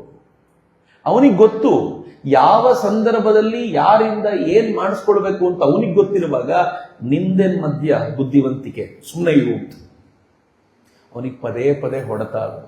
ಮಿತ್ರ, ಭಗವಂತನಿಗೆ ಯಾವಾಗ ಏನ್ ಮಾಡಬೇಕು ಅಂತ ಚೆನ್ನಾಗಿ ಗೊತ್ತು. ನಾವು ಸ್ವಲ್ಪ ಮಧ್ಯೆ ನಮ್ಮ ಬುದ್ಧಿ ಜಾಸ್ತಿ ಆಡ್ ಮಾಡ್ತೀವಿ. ಇಲ್ಲದೆ ಹೋದ್ರೆ ನಮ್ಗೇನ್ ಕೆಲಸವೇ ಇಲ್ಲ, ಸುಮ್ಮನೆ ಇರ್ಬೋದು ನಾವು. ಭಗವಂತನಿಗೆ ಸರೆಂಡರ್ ಆಗಿ ಇದ್ದುಬಿಟ್ರೆ ಅವ್ನು ಏನ್ ಬೇಕೋ ಅದನ್ನ ಮಾಡಿಸ್ಕೊಳ್ತಾನೆ ಅಂತ. ನಾನು ನಮ್ದ್ರಲ್ಲೊಂದು ಏರ್ ಇಂಡಿಯಾ ಆಕ್ಸಿಡೆಂಟ್ ಆಗಿತ್ತು, ನೆನಪಿದೆಯಾ? ಇತ್ತೀಚೆಗೆ ಕಳೆದ 1-1.5 ವರ್ಷದ ಹಿಂದೆ ಭಯಾನಕವಾದ ಆಕ್ಸಿಡೆಂಟ್. ನಾನು ಹಾರಿದ 30 ಸೆಕೆಂಡ್ ಒಳಗೆ ಕೊಲಾಪ್ಸ್ ಆಗಿ 100 ಜನ ತೀರ್ಕೊಳ್ಳುವಂತ ಕೆಟ್ಟ ಸ್ಥಿತಿ ಉಂಟಾಗಿತ್ತು. ಆ ಘಟನೆ ಆದಾಗ ನಾನು ಒಂದು ಒಂದು ಒಂದು ಕಥೆ ಓದಿದ್ದೆ, ಒಂದು ಘಟನೆ ಓದಿದ್ದೆ. ಭೂಮಿ ಚೌಹಾನ್ ಅಂತ ಒಂದು ಹೆಣ್ಮಗಳು, ಗುಜರಾತ್ನವಳು, ಲಂಡನ್ ಅಲ್ಲಿ ಕೆಲಸ ಮಾಡ್ತಿದ್ಲು. ಅವಳು ರಜಕ್ಕೆ ಅಂತ ಬಂದಿದ್ಲು. ತನ್ನ ಊರಿಗೆ ವಾಪಸ್ ಹೋಗ್ಬೇಕು ಅಂತ ಎಲ್ಲ ತಯಾರಿ ಮಾಡ್ಕೊಂಡು ಹೋಗ್ಲಿಕ್ಕೆ ಅಂತ ವ್ಯವಸ್ಥೆ ಮಾಡ್ಕೊಂಡು ಹೋದ್ಲು. ಗುಜರಾತ್ನಲ್ಲಿ ಅಹಮದಾಬಾದ್ನಿಂದ ತನ್ನ ಏರ್ಪೋರ್ಟಿಗೆ ಹೋಗ್ಬೇಕು. ಹೋಗುವಾಗ ಏನಾಯ್ತು ಗೊತ್ತಾ? ಆಕೆ ದಾರಿಯಲ್ಲಿ ಹೋಗ್ಬೇಕಾದಾಗ ಟ್ರಾಫಿಕ್ ಸಿಕ್ಕಾಕೊಳ್ತು. ಯಾವ ಪರಿ ಅಹಮದಾಬಾದ್ನ ಟ್ರಾಫಿಕ್ ಅಂದ್ರೆ ಬಂಪರ್ ಟು ಬಂಪರ್ ಟ್ರಾಫಿಕ್. ಸಿಕ್ಕಾಪಟ್ಟೆ ತಡ ಆಗ್ಬಿಟ್ಟು 10 ನಿಮಿಷ ಲೇಟ್ ಆಯ್ತು. ಏರ್ಲೈನ್ಸ್ ಅವ್ರು ಬಿಡ್ಲಿಲ್ಲ, ಕಳಿಸ್ಕೊಡ್ಲಿಕ್ಕೆ ಆಗಲ್ಲ, ನಿಮ್ದೆಲ್ಲ ಇಮಿಗ್ರೇಷನ್ಸ್ ಎಲ್ಲ ಆಗ್ಬೇಕು, ತುಂಬಾ ಕಷ್ಟ ಆಗುತ್ತೆ, ನಿಮ್ಗೆ ಆಗೋದಿಲ್ಲ. ಅವಳು ಗಲಾಟೆ ಮಾಡಿದ್ಲು, 10 ನಿಮಿಷ ಲೇಟ್ ರೀ. ನಾನು ಯಾಕೆ ಲೇಟ್ ಆಗಿ ಬಂದೆ ಅಂದ್ರೆ ಈ ಕಾರಣಕ್ಕೆ. ಅವಳು ಏನ್ ಹೇಳಿದ್ರು ಕೇಳಲಿಲ್ಲ. ಅವಳು ಕೋಪಿಸ್ಕೊಂಡು ಇಂಡಿಯನ್ ಸಿಸ್ಟಮ್ ಅನ್ನ ಬೈಕೊಂಡು ಎಲ್ಲ ವ್ಯವಸ್ಥೆಗಳನ್ನು ಬೈಕೊಂಡು, ನಾನು ಮತ್ತೆ ಲಂಡನ್ಗೆ ಟಿಕೆಟ್ ಮಾಡ್ಕೋಬೇಕು, ಮತ್ತೆ ಹೋಗ್ಬೇಕು ಅಂತ ಎಲ್ಲ ಬೈಕೊಂಡು ವಾಪಸ್ ಕಾರಲ್ಲಿ ತನ್ನ ಮನೆಗೆ ಬಂದು 10 ನಿಮಿಷದಲ್ಲಿ ಸುದ್ದಿ ನೋಡಿದ್ಲು. ಇವಳು ಹತ್ತಬೇಕಾಗಿದ್ದಂತ ಫ್ಲೈಟ್ ಆಕ್ಸಿಡೆಂಟ್ ಆಗಿ ತುಂಬಾ ಜನ ಸತ್ತು. ಅವಳು ಹೋಗಿದ್ರೆ ಅವಳು ಸತ್ತಿರ್ತಿದ್ಲು. ಅವಳು ಹೋಗ್ಲಿಲ್ಲ ಅಂತ ಬೇರೆಯವ್ರೇನು ಉಳಿಲಿಲ್ಲ. ಯಾರ್ಯಾರು ಹೋಗ್ಬೇಕೋ ಹೋದ್ರು, ಆದ್ರೆ ಅವಳು ಉಳಿದ್ಬಿಟ್ರು. ಭಗವಂತನ ಲೀಲೆ. ನೀವು ಅದರಲ್ಲಿ ಭಗವಂತನನ್ನ ಗುರುತಿಸಿಕೊಂಡ್ರೆ ಕಾಪಾಡ್ದ ಅನ್ಸತ್ತೆ. ಇಲ್ಲ ಆಕ್ಸಿಡೆಂಟ್ ಇದು ಹೆಂಗೋ ತನ್ಪಾಡಿಗೆ ತಾನಾಯ್ತು, ಕೋ ಇನ್ಸಿಡೆನ್ಸ್ ಇದು ಅಂತ ಅನ್ಕೊಂಡ್ರೆ ಕೋ ಇನ್ಸಿಡೆನ್ಸೇ. ಭಗವಂತ ತಾನು ಏನು ಯಾವಾಗ ಮಾಡಬೇಕೋ ಅದನ್ನ ಸ್ಪಷ್ಟವಾಗಿ ಮಾಡ್ತಾನೆ. ಗುರು ಮಹಾರಾಜರು ಅವತ್ತು ಎಷ್ಟು ಚೆನ್ನಾಗಿ ಹೇಳಿದ್ರು ಅಂತಂದ್ರೆ, ಈ ಜಗತ್ತು ಅವನದ್ದೇ, ಅವನಿಗೆ ಯಾವಾಗ ಏನ್ ಮಾಡಬೇಕು ಅಂತ ಗೊತ್ತಿದೆ. ಹಿಂದೂಗಳು ಕಲ್ಲನ್ನ ಪೂಜೆ ಮಾಡ್ತಾರೆ ಅಂತ ಕೆಲವರು ಆಡ್ಕೊಳ್ತಾರೆ. ಆಡಿಕೊಳ್ಳುವವರು ಹೇಳ್ತಾರೆ ಭಗವಂತ ಸರ್ವವ್ಯಾಪಿ ಸರ್ವಶಕ್ತ. ಸರ್ವವ್ಯಾಪಿಯಾಗಿರುವ ಭಗವಂತ ಈ ಕಲ್ಲಿನೊಳಗೆ ಇರ್ಲಿಕ್ಕೆ ಸಾಧ್ಯ ಇಲ್ವಾ ಅಂತ ಕೇಳಿದ್ರೆ ಉತ್ತರ ಇಲ್ಲ ಅಂತ. ನಿಮ್ಮ ಭಗವಂತ ನಿಮ್ಮ ದೃಷ್ಟಿಯಿಂದಲೇ ಸರ್ವವ್ಯಾಪಿ ತಾನೆ, ಸರ್ವಶಕ್ತ ತಾನೆ. ಸರ್ವವ್ಯಾಪಿಯಾಗಿರುವಂತ ಭಗವಂತ ಈ ಕಲ್ಲಿನೊಳಗೆ ಯಾಕಿಲ್ಲ ಅಂತ ಕೇಳಿದ್ರೆ ಅವ್ರಿಗೆ ಆನ್ಸರ್ ಮಾಡ್ಲಿಕ್ಕೆ ಆಗೋದಿಲ್ಲ. ಬಹಳ ಜನರಿಗೆ ಜಾಕಿರ್ ನಾಯ್ಕ್ ಗೊತ್ತಿರಬೇಕು, ಇಸ್ಲಾಮಿಕ್ ಪ್ರೀಚರ್. ಒಂದ್ಸಲ ನಮ್ಮ ಕಾಲೇಜಿಗೆ ಬಂದಿದ್ದೆ. ನಾನು ಓದಿದ್ದು ಒಂದು ಮುಸ್ಲಿಂ ಕಾಲೇಜ್. ನಮ್ಮ ಕಾಲೇಜಿಗೆ ಬಂದು ಊರ್ನಲ್ಲಿ ಕಾರ್ಯಕ್ರಮ ಇತ್ತು, ಕಾಲೇಜಿಗೂ ಕರ್ಕೊಂಡು ಬಂದಿದ್ರು. ಕಾಲೇಜ್ನಲ್ಲಿ ಇರಬೇಕಾದ್ರೆ ಆತ ಒಂದು ಪ್ರಶ್ನೆ ಹೇಳಿದ, ಒಂದು ರಿಡಲ್ ಕೊಟ್ಟ ನಮ್ಮ ಎದುರುಗಡೆ. ಏನ್ ಹೇಳಿದ ಅಂತಂದ್ರೆ, ಭಗವಂತ ಇಷ್ಟು ಎತ್ತರದವನು, ಆತ ಮನುಷ್ಯರ ರೂಪಧಾರಣೆ ಮಾಡ್ಕೊಂಡು ಬರ್ಲಿಕ್ಕೆ ಸಾಧ್ಯನಾ? ಆಪರಿ ಇರೋನು, ಜಗತ್ತನ್ನೆಲ್ಲವನ್ನೂ ಗಮನಿಸುವಂತವನು ಮನುಷ್ಯ ರೂಪ ಧಾರಣೆ ಮಾಡ್ತಾನೆ ಅಂದ್ರೆ ಮೂರ್ಖತನ ಅಲ್ವಾ? ಯಾವುದೋ ಒಂದು, ಅವಾಗ ಇನ್ನು ಕ್ಯಾಸೆಟ್ ಪ್ಲೇಯರ್ ನಡೀತಾ ಇತ್ತು. ನಾನು BE ಓದ್ತಿರ್ಬೇಕಾದಾಗ ಕ್ಯಾಸೆಟ್ ಕಂಪನಿಯ ಓನರು ಕ್ಯಾಸೆಟ್ ಪ್ಲೇಯರ್ ಸರಿಯಾಗಿ ನಡೀತಿಲ್ಲ ಅಂತ ಅಂದಾದಾಗ ತಾನೇ ಕ್ಯಾಸೆಟ್ ಪ್ಲೇಯರ್ ಆಗಿ ಬರ್ಬೋದಾ? ಸಾಧ್ಯ ಇದೆಯಾ ಇದು? ಕಂಪನಿಯ ಓನರ್ ಕ್ಯಾಸೆಟ್ ಪ್ಲೇಯರ್ ಆಗ್ಬೋದಾ ಯಾವತ್ತಾದ್ರೂ ಅಂತ ಪ್ರಶ್ನೆ. ನಂಗೊಬ್ಬ ಮೇಷ್ಟ್ರಿದ್ರು, ಸಿವಿಲ್ ಇಂಜಿನಿಯರಿಂಗ್ ಪಾಠ ಮಾಡೋ, ಸಂದೀಪ್ ನಾಯ್ಕ್ ಅಂತ ಅವ್ರ ಹೆಸರು. ಅವರು ಪ್ರಶ್ನೋತ್ತರದ ಸಂದರ್ಭದಲ್ಲಿ ಎದ್ದು ನಿಂತ್ಕೊಂಡು, ಸರ್ ನಂಗೊಂದು ಡೌಟ್ ಇದೆ ಅಂತ ಸಹಜವಾಗಿ ಕೇಳಿದ್ರು. ಏನ್ ಡೌಟ್ ಅಂತ ಬಹಳ ಚೆನ್ನಾಗಿ ಕೇಳಿದ ಅಂತ ತಕ್ಷಣ ಅವ್ರು ಕೇಳಿದ್ರು, cassette company owner cassette player ಆಗಿ ಬರಬೇಕಿಲ್ಲ ಸರ್, ಕ್ಯಾಸೆಟ್ ಪ್ಲೇಯರ್ ರಿಪೇರಿ ಮಾಡ್ತಾನಲ್ಲ ಆ ಇಂಜಿನಿಯರ್ ತರ ಬಂದು ನಿಂತ್ಕೊಂಡು ಹಿಂಗ್ ರಿಪೇರಿ ಮಾಡಬೇಕು ಅಂತ ಉಳಿದವರಿಗೆಲ್ಲ ಹೇಳ್ಕೊಟ್ಟು ಹೋಗ್ಬೋದಲ್ಲ, ಏನ್ ಪ್ರಾಬ್ಲಮ್ ಇದೆ ಅದರಲ್ಲಿ ಅಂದ್ಬಿಟ್ರು. ಅವನಿಗೆ ಉತ್ತರ ಕೊಡ್ಲಿಕ್ಕೆ ಆಗಲಿಲ್ಲ. ನೀವು ಪ್ರಶ್ನೆಗಳನ್ನ ಹಿಂಗ್ ಎತ್ತಿದ್ರೆ, ಸರ್ವಶಕ್ತ ಭಗವಂತನ ಕುರಿತಂತೆ ನೀವು ಈ ತರದ ಪ್ರಶ್ನೆ ಕೇಳಿದ್ರೆ ಏನು ಉತ್ತರ? ಏನೂ ಇಲ್ಲ.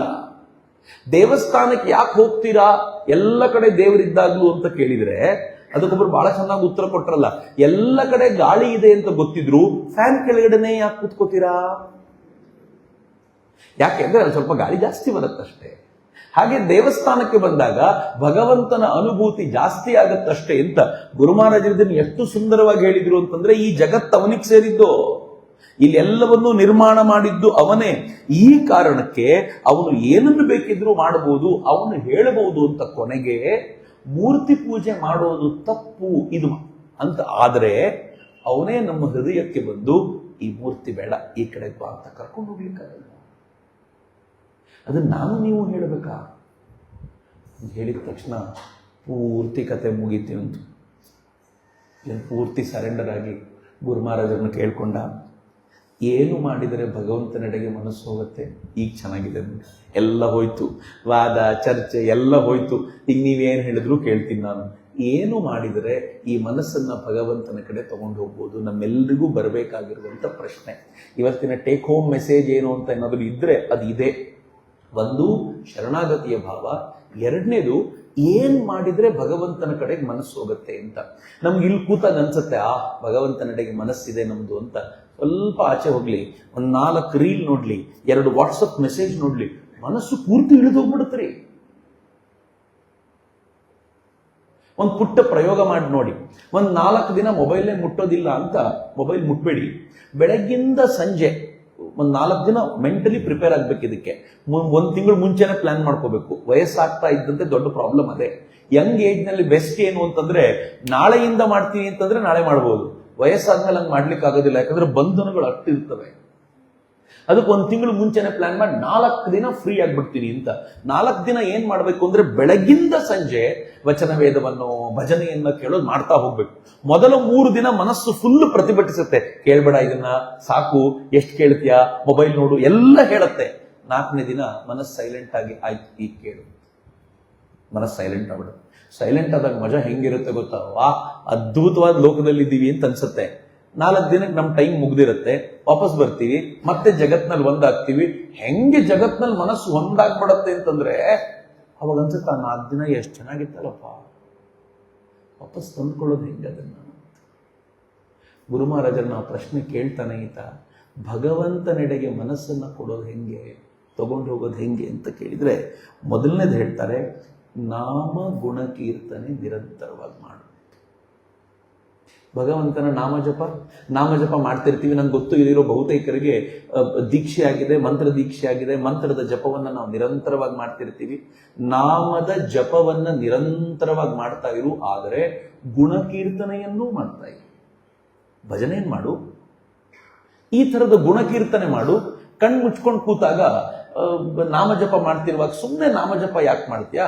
ಗುರು ಮಹಾರಾಜರ ಜೊತೆ ದಕ್ಷಿಣೇಶ್ವರದಲ್ಲಿ ಒಂದು ವಾಕಿಂಗ್ ಹೋಗಲ್ಲ? ಏನ್ ಚೆನ್ನಾಗಿರುತ್ತೆ ನೋಡಿ. ಗುರು ಮಹಾರಾಜರು ಮುಂದೆ ಮುಂದೆ ಹೋಗ್ತಿರ್ತಾರೆ, ನಾ ಹಿಂದೆ ಹಿಂದೆ ಹೋಗ್ತಿರ್ತೀನಿ. ಗುರು ಮಹಾರಾಜರು ಏನೋ ಹೇಳ್ತಿರ್ತಾರೆ, ಸ್ವಲ್ಪ ಸ್ಪಷ್ಟವಾಗಿ ಕೇಳಿಸ್ಕೊಳ್ತಾ ಇರ್ತೀನಿ. ಏನ್ ಚೆನ್ನಾಗಿರ್ಬೋದು. ಅವರು ದಕ್ಷಿಣೇಶ್ವರಕ್ಕೆ ಹೋದಾಗ ಅವ್ರ ಜೊತೆ, ಅವರು ಕಾಳಿ ಪೂಜೆಗೆ ಹೋದಾಗ ಅವ್ರ ಜೊತೆ ಒಂದು ಅರ್ಧ ಗಂಟೆ ಹಾಯಾಗಿ ನಾಮ ಜಪ ಮಾಡ್ತಾ ಗುರು ಮಹಾರಾಜರೊಂದಿಗೆ ಕಾಲ ಕಳಿ. ಎಷ್ಟು ಚೆನ್ನಾಗಿರುತ್ತೆ. ಭಗವಂತನ ಹತ್ತಿರಕ್ಕೆ ಹೋಗ್ತೀವಿ. ನಾಮ ಗುಣ ಕೀರ್ತನೆ ಮೊದಲನೇದು. ಎರಡನೇದು ಸತ್ಸಂಗ. ಸಜ್ಜನರ ಸಹವಾಸದಲ್ಲಿರು, ಒಳ್ಳೆಯ ಮಾತುಗಳನ್ನ ಹೇಳುವಂತವ್ರ ಜೊತೆ ಇರು ಅನ್ನೋದು ಬಹಳ ದೊಡ್ಡದ್ದು. ಎಷ್ಟು ಸತ್ಸಂಗವನ್ನ ಮಾಡ್ತೀವೋ ಮನಸ್ಸು ಅಷ್ಟು ಎತ್ತರದಲ್ಲಿರುತ್ತೆ. ಎಷ್ಟು ಸತ್ಸಂಗದಿಂದ ದೂರ ಬರ್ತೀವೋ ಅಷ್ಟು ಕೆಳಕ್ಕಿಳಿಯುತ್ತೆ. ನೀವು ಒಪ್ತಿರೋ ಇಲ್ವೋ ಸುಮ್ಮನೆ ಯೋಚನೆ ಮಾಡಿ.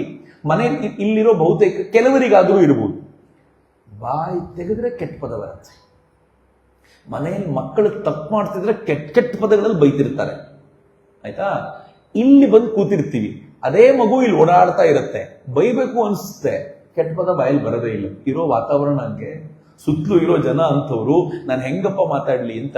ಇಮ್ಯಾಜಿನ್ ಮಾಡಿ, ದಿನದಲ್ಲಿ 4 ಗಂಟೆ ಈ ತರ ಕೆಟ್ಟ ಮಾತುಗಳನ್ನು ಆಡದೇ ಇರುವಂತ ಸಂಘ ನನಗೆ ಸಿಕ್ತು ಅಂತಾದ್ರೆ 4 ಗಂಟೆ ನನ್ನ ಮನಸ್ಸಿನ ಮೇಲೆ ಕೆಟ್ಟ ಸಂಸ್ಕಾರ ಉಳಿತು. ಅದೇನಾದ್ರೂ 18 ಗಂಟೆ ಆದ್ರೆ, 18 ಗಂಟೆಯೂ ಆ ತರದ ವಾತಾವರಣ ಸಿಕ್ಕಿದ್ರೆ ಏನು ಅದ್ಭುತವಾಗಿರುವಂತ ಭಾವ. ಸತ್ಸಂಗದ ಲಾಭ ಏನು ಅಂದ್ರೆ ಅಲ್ಲಿರೋಷ್ಟು ಹೊತ್ತು ಕೂಡ ಉನ್ನತಾವಸ್ಥೆಯಲ್ಲಿ ಇರ್ತೀವಿ. ಇಮ್ಯಾಜಿನ್ ಮಾಡ್ಕೊಳ್ಳಿ, ಇಲ್ಲಿ ಕೂತಾಗ ಯಾರೋ ಕೆಲವರಾದ್ರು ಈ ವಿಚಾರದಲ್ಲಿ ಪರಿಪೂರ್ಣವಾಗಿ ಮಗ್ನರಾಗಿದ್ರೆ ಯಾವ ಹೈಟಲ್ಲಿ ಇರ್ತಾರೆ ಅಂತಂದ್ರೆ, ಯಾವುದನ್ನ ಧ್ಯಾನದ ಮೂಲಕ ಪಡ್ಕೋಬೇಕೋ ಅದನ್ನ ಸತ್ಸಂಗ ಮಾತ್ರದಿಂದಲೇ ಪಡೆಯೋದು ಸಾಧ್ಯವಾಗತ್ತೆ ಅಂತ. ಹಿಂಗಾಗಿ ಗುರು ಮಹಾರಾಜರು ಸ್ಪಷ್ಟವಾಗಿ ಹೇಳಿದ್ರು, ನಾಮಗುಣ ಕೀರ್ತನೆ ನಡೆಸಬೇಕು, ಆನಂತರ ಸತ್ಸಂಗ ಮಾಡಬೇಕು. 3ನೇದು ಹೇಳಿದ್ರು, ಸ್ವಲ್ಪ ಡಿಫಿಕಲ್ಟು ಈಗ, ಆದ್ರೆ ಮಾಡೋದು ಅಗತ್ಯ. ಅವ್ರು ಹೇಳಿದ್ರು, ಆಗಾಗ ನಿರ್ಜನ ಪ್ರದೇಶಕ್ಕೆ ಹೋಗಿ ಸ್ವಲ್ಪ ಧ್ಯಾನ ಮಗ್ನಾಗು, ಜಪ ಮಾಡು. ನಿರ್ಜನ ಪ್ರದೇಶ ಯಾಕೆ ಅಂತಂದ್ರೆ, ಇದ್ದ ಜಾಗದಲ್ಲಿ ನಮಗೆ ನಿರ್ಜನತ್ವವನ್ನ ಒದಗಿಸಿಕೊಡ್ಲಿಕ್ಕೆ ಜನ ಬಿಡಲ್ಲ. ಈ ಈ ಈ ನಾಮ ಗುಣ ಕೀರ್ತನೆಗೂ ಕೂಡ ನಮ್ಮೊಂದು ವಾತಾವರಣ ಇರಬೇಕು, ಇಲ್ಲಾಂದ್ರೆ ಆಗೋದಿಲ್ಲ. ನಿಮ್ಮೊಂದು ಮಜಾ ಹೇಳ್ತೀನಿ ನಾನು, ಸುಮ್ಮನೆ ಯೋಚನೆ ಮಾಡಿ. ಅರ್ಜುನನಿಗೆ ಕೃಷ್ಣ ಗೀತೆ ಬೋಧಿಸಿದ. ಎಲ್ಲಿ ಬೋಧಿಸಿದ? ರಣಾಂಗಣದ ನಡುವೆ. ಇಮ್ಯಾಜಿನ್ ಮಾಡಿ, ಅರ್ಜುನ ಏನಾದ್ರು ಮನೆಯಲ್ಲಿ ಕೂತು, ಕೃಷ್ಣ ಸ್ವಲ್ಪ ಗೀತೆ ಹೇಳು ವಾಪಸ್ಸು ಅಂದಿದ್ರೆ ಹೆಂಗಿರ್ತಿರ್ಬೋದು. ಮಧ್ಯೆ ಅವನ ಹೆಂಡತಿ ಜ್ಯೂಸ್ ತಂದು ಕೊಡ್ತಿದ್ಲು, ಕೃಷ್ಣನು ಏನೋ ಸುಸ್ತಾಗಿದ್ದಾನೆ ಅಂತ ಅವನಿಗೇನೋ ತಂದ್ಕೊಡೋದು, ರೀ ಬಿಸ್ಕೆಟ್ ತಿಂತೀರಾ ಅಂತ ಗಂಡನ್ ಕೇಳೋದು, ಆಮೇಲೆ ಕೃಷ್ಣನಿಗೂ ಕೇಳೋದು, ಕೃಷ್ಣ ಏನಾದ್ರು ತಿಂತೀಯಾ ಅಂತ. ಎಲ್ಲದರ ನಡುವೆ ಡಿಸ್ಟರ್ಬೆನ್ಸ್ ಇರುತ್ತಲ್ಲ.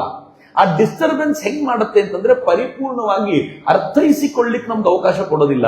ಆದ್ರೆ ಇಲ್ಲಿ ಏನಾಗುತ್ತೆ, ಯಾವಾಗ ನಾವು ಇದ್ದ ಜಾಗವನ್ನ ಬಿಟ್ಟು ಮತ್ತೊಂದು ಜಾಗಕ್ಕೆ ನಮ್ಮನ್ನ ನಾವು ಒಗ್ಗಿಸಿಕೊಳ್ತೀವೋ, ಹೋಗ್ಬಿಡ್ತೀವೋ, ಅಲ್ಲಿ ನಾನು, ನನ್ನ ಅನುಷ್ಠಾನ, ನನ್ನ ಇಷ್ಟ ದೈವ ಬಿಟ್ರೆ ಮತ್ತೇನೂ ಇಲ್ಲ ಎನ್ನುವಂತ ಒಂದು ವಾತಾವರಣ ಕ್ರಿಯೇಟ್ ಆಗುತ್ತಲ್ಲ, ಅದೊಂದು ಅದ್ಭುತವಾದ ಶಕ್ತಿಯನ್ನ ಜನರೇಟ್ ಮಾಡುತ್ತೆ. ತಿಂಗಳಲ್ಲಿ ಕೆಲವು ದಿನ ಬಹಳ ಕಷ್ಟ ಅಂತ ಅಂದ್ರೆ, ಒಂದು ಉತ್ತರಾಯಣಕ್ಕೊಂದ್ಸಲ, ದಕ್ಷಿಣಾಯನಕ್ಕೊಂದ್ಸಲ ಅಂತ. ಯಾಕೆ 2 ಅಯನಗಳು ಬರ್ತವೆ ಅಂದ್ರೆ ಈ ಕಾರಣಕ್ಕೆ ಅಂತ ನಾವು ತಿಳ್ಕೊಳ್ಳೋಣ ಅಂತ. ಅಕಸ್ಮಾತ್ ಹಂಗ ಆಗೋದಿಲ್ಲ ಅಂತಂದ್ರೆ ಕೊನೆ ಪಕ್ಷ ವರ್ಷಕ್ಕೆ ಒಂದ್ಸಲ ಒಂದ್ 3-4 ದಿನ ಆದ್ರೂ ಹೋಗ್ಬೋದಾ ಅಂತ. ನಾವು ಕಲ್ಕತ್ತಾಕ್ ಹೋಗ್ತೀವಿ ವರ್ಷಕ್ಕೊಂದ್ಸಲ. ಹೆಂಗ್ ಹೋಗ್ತೀವಿ ಗೊತ್ತಾ?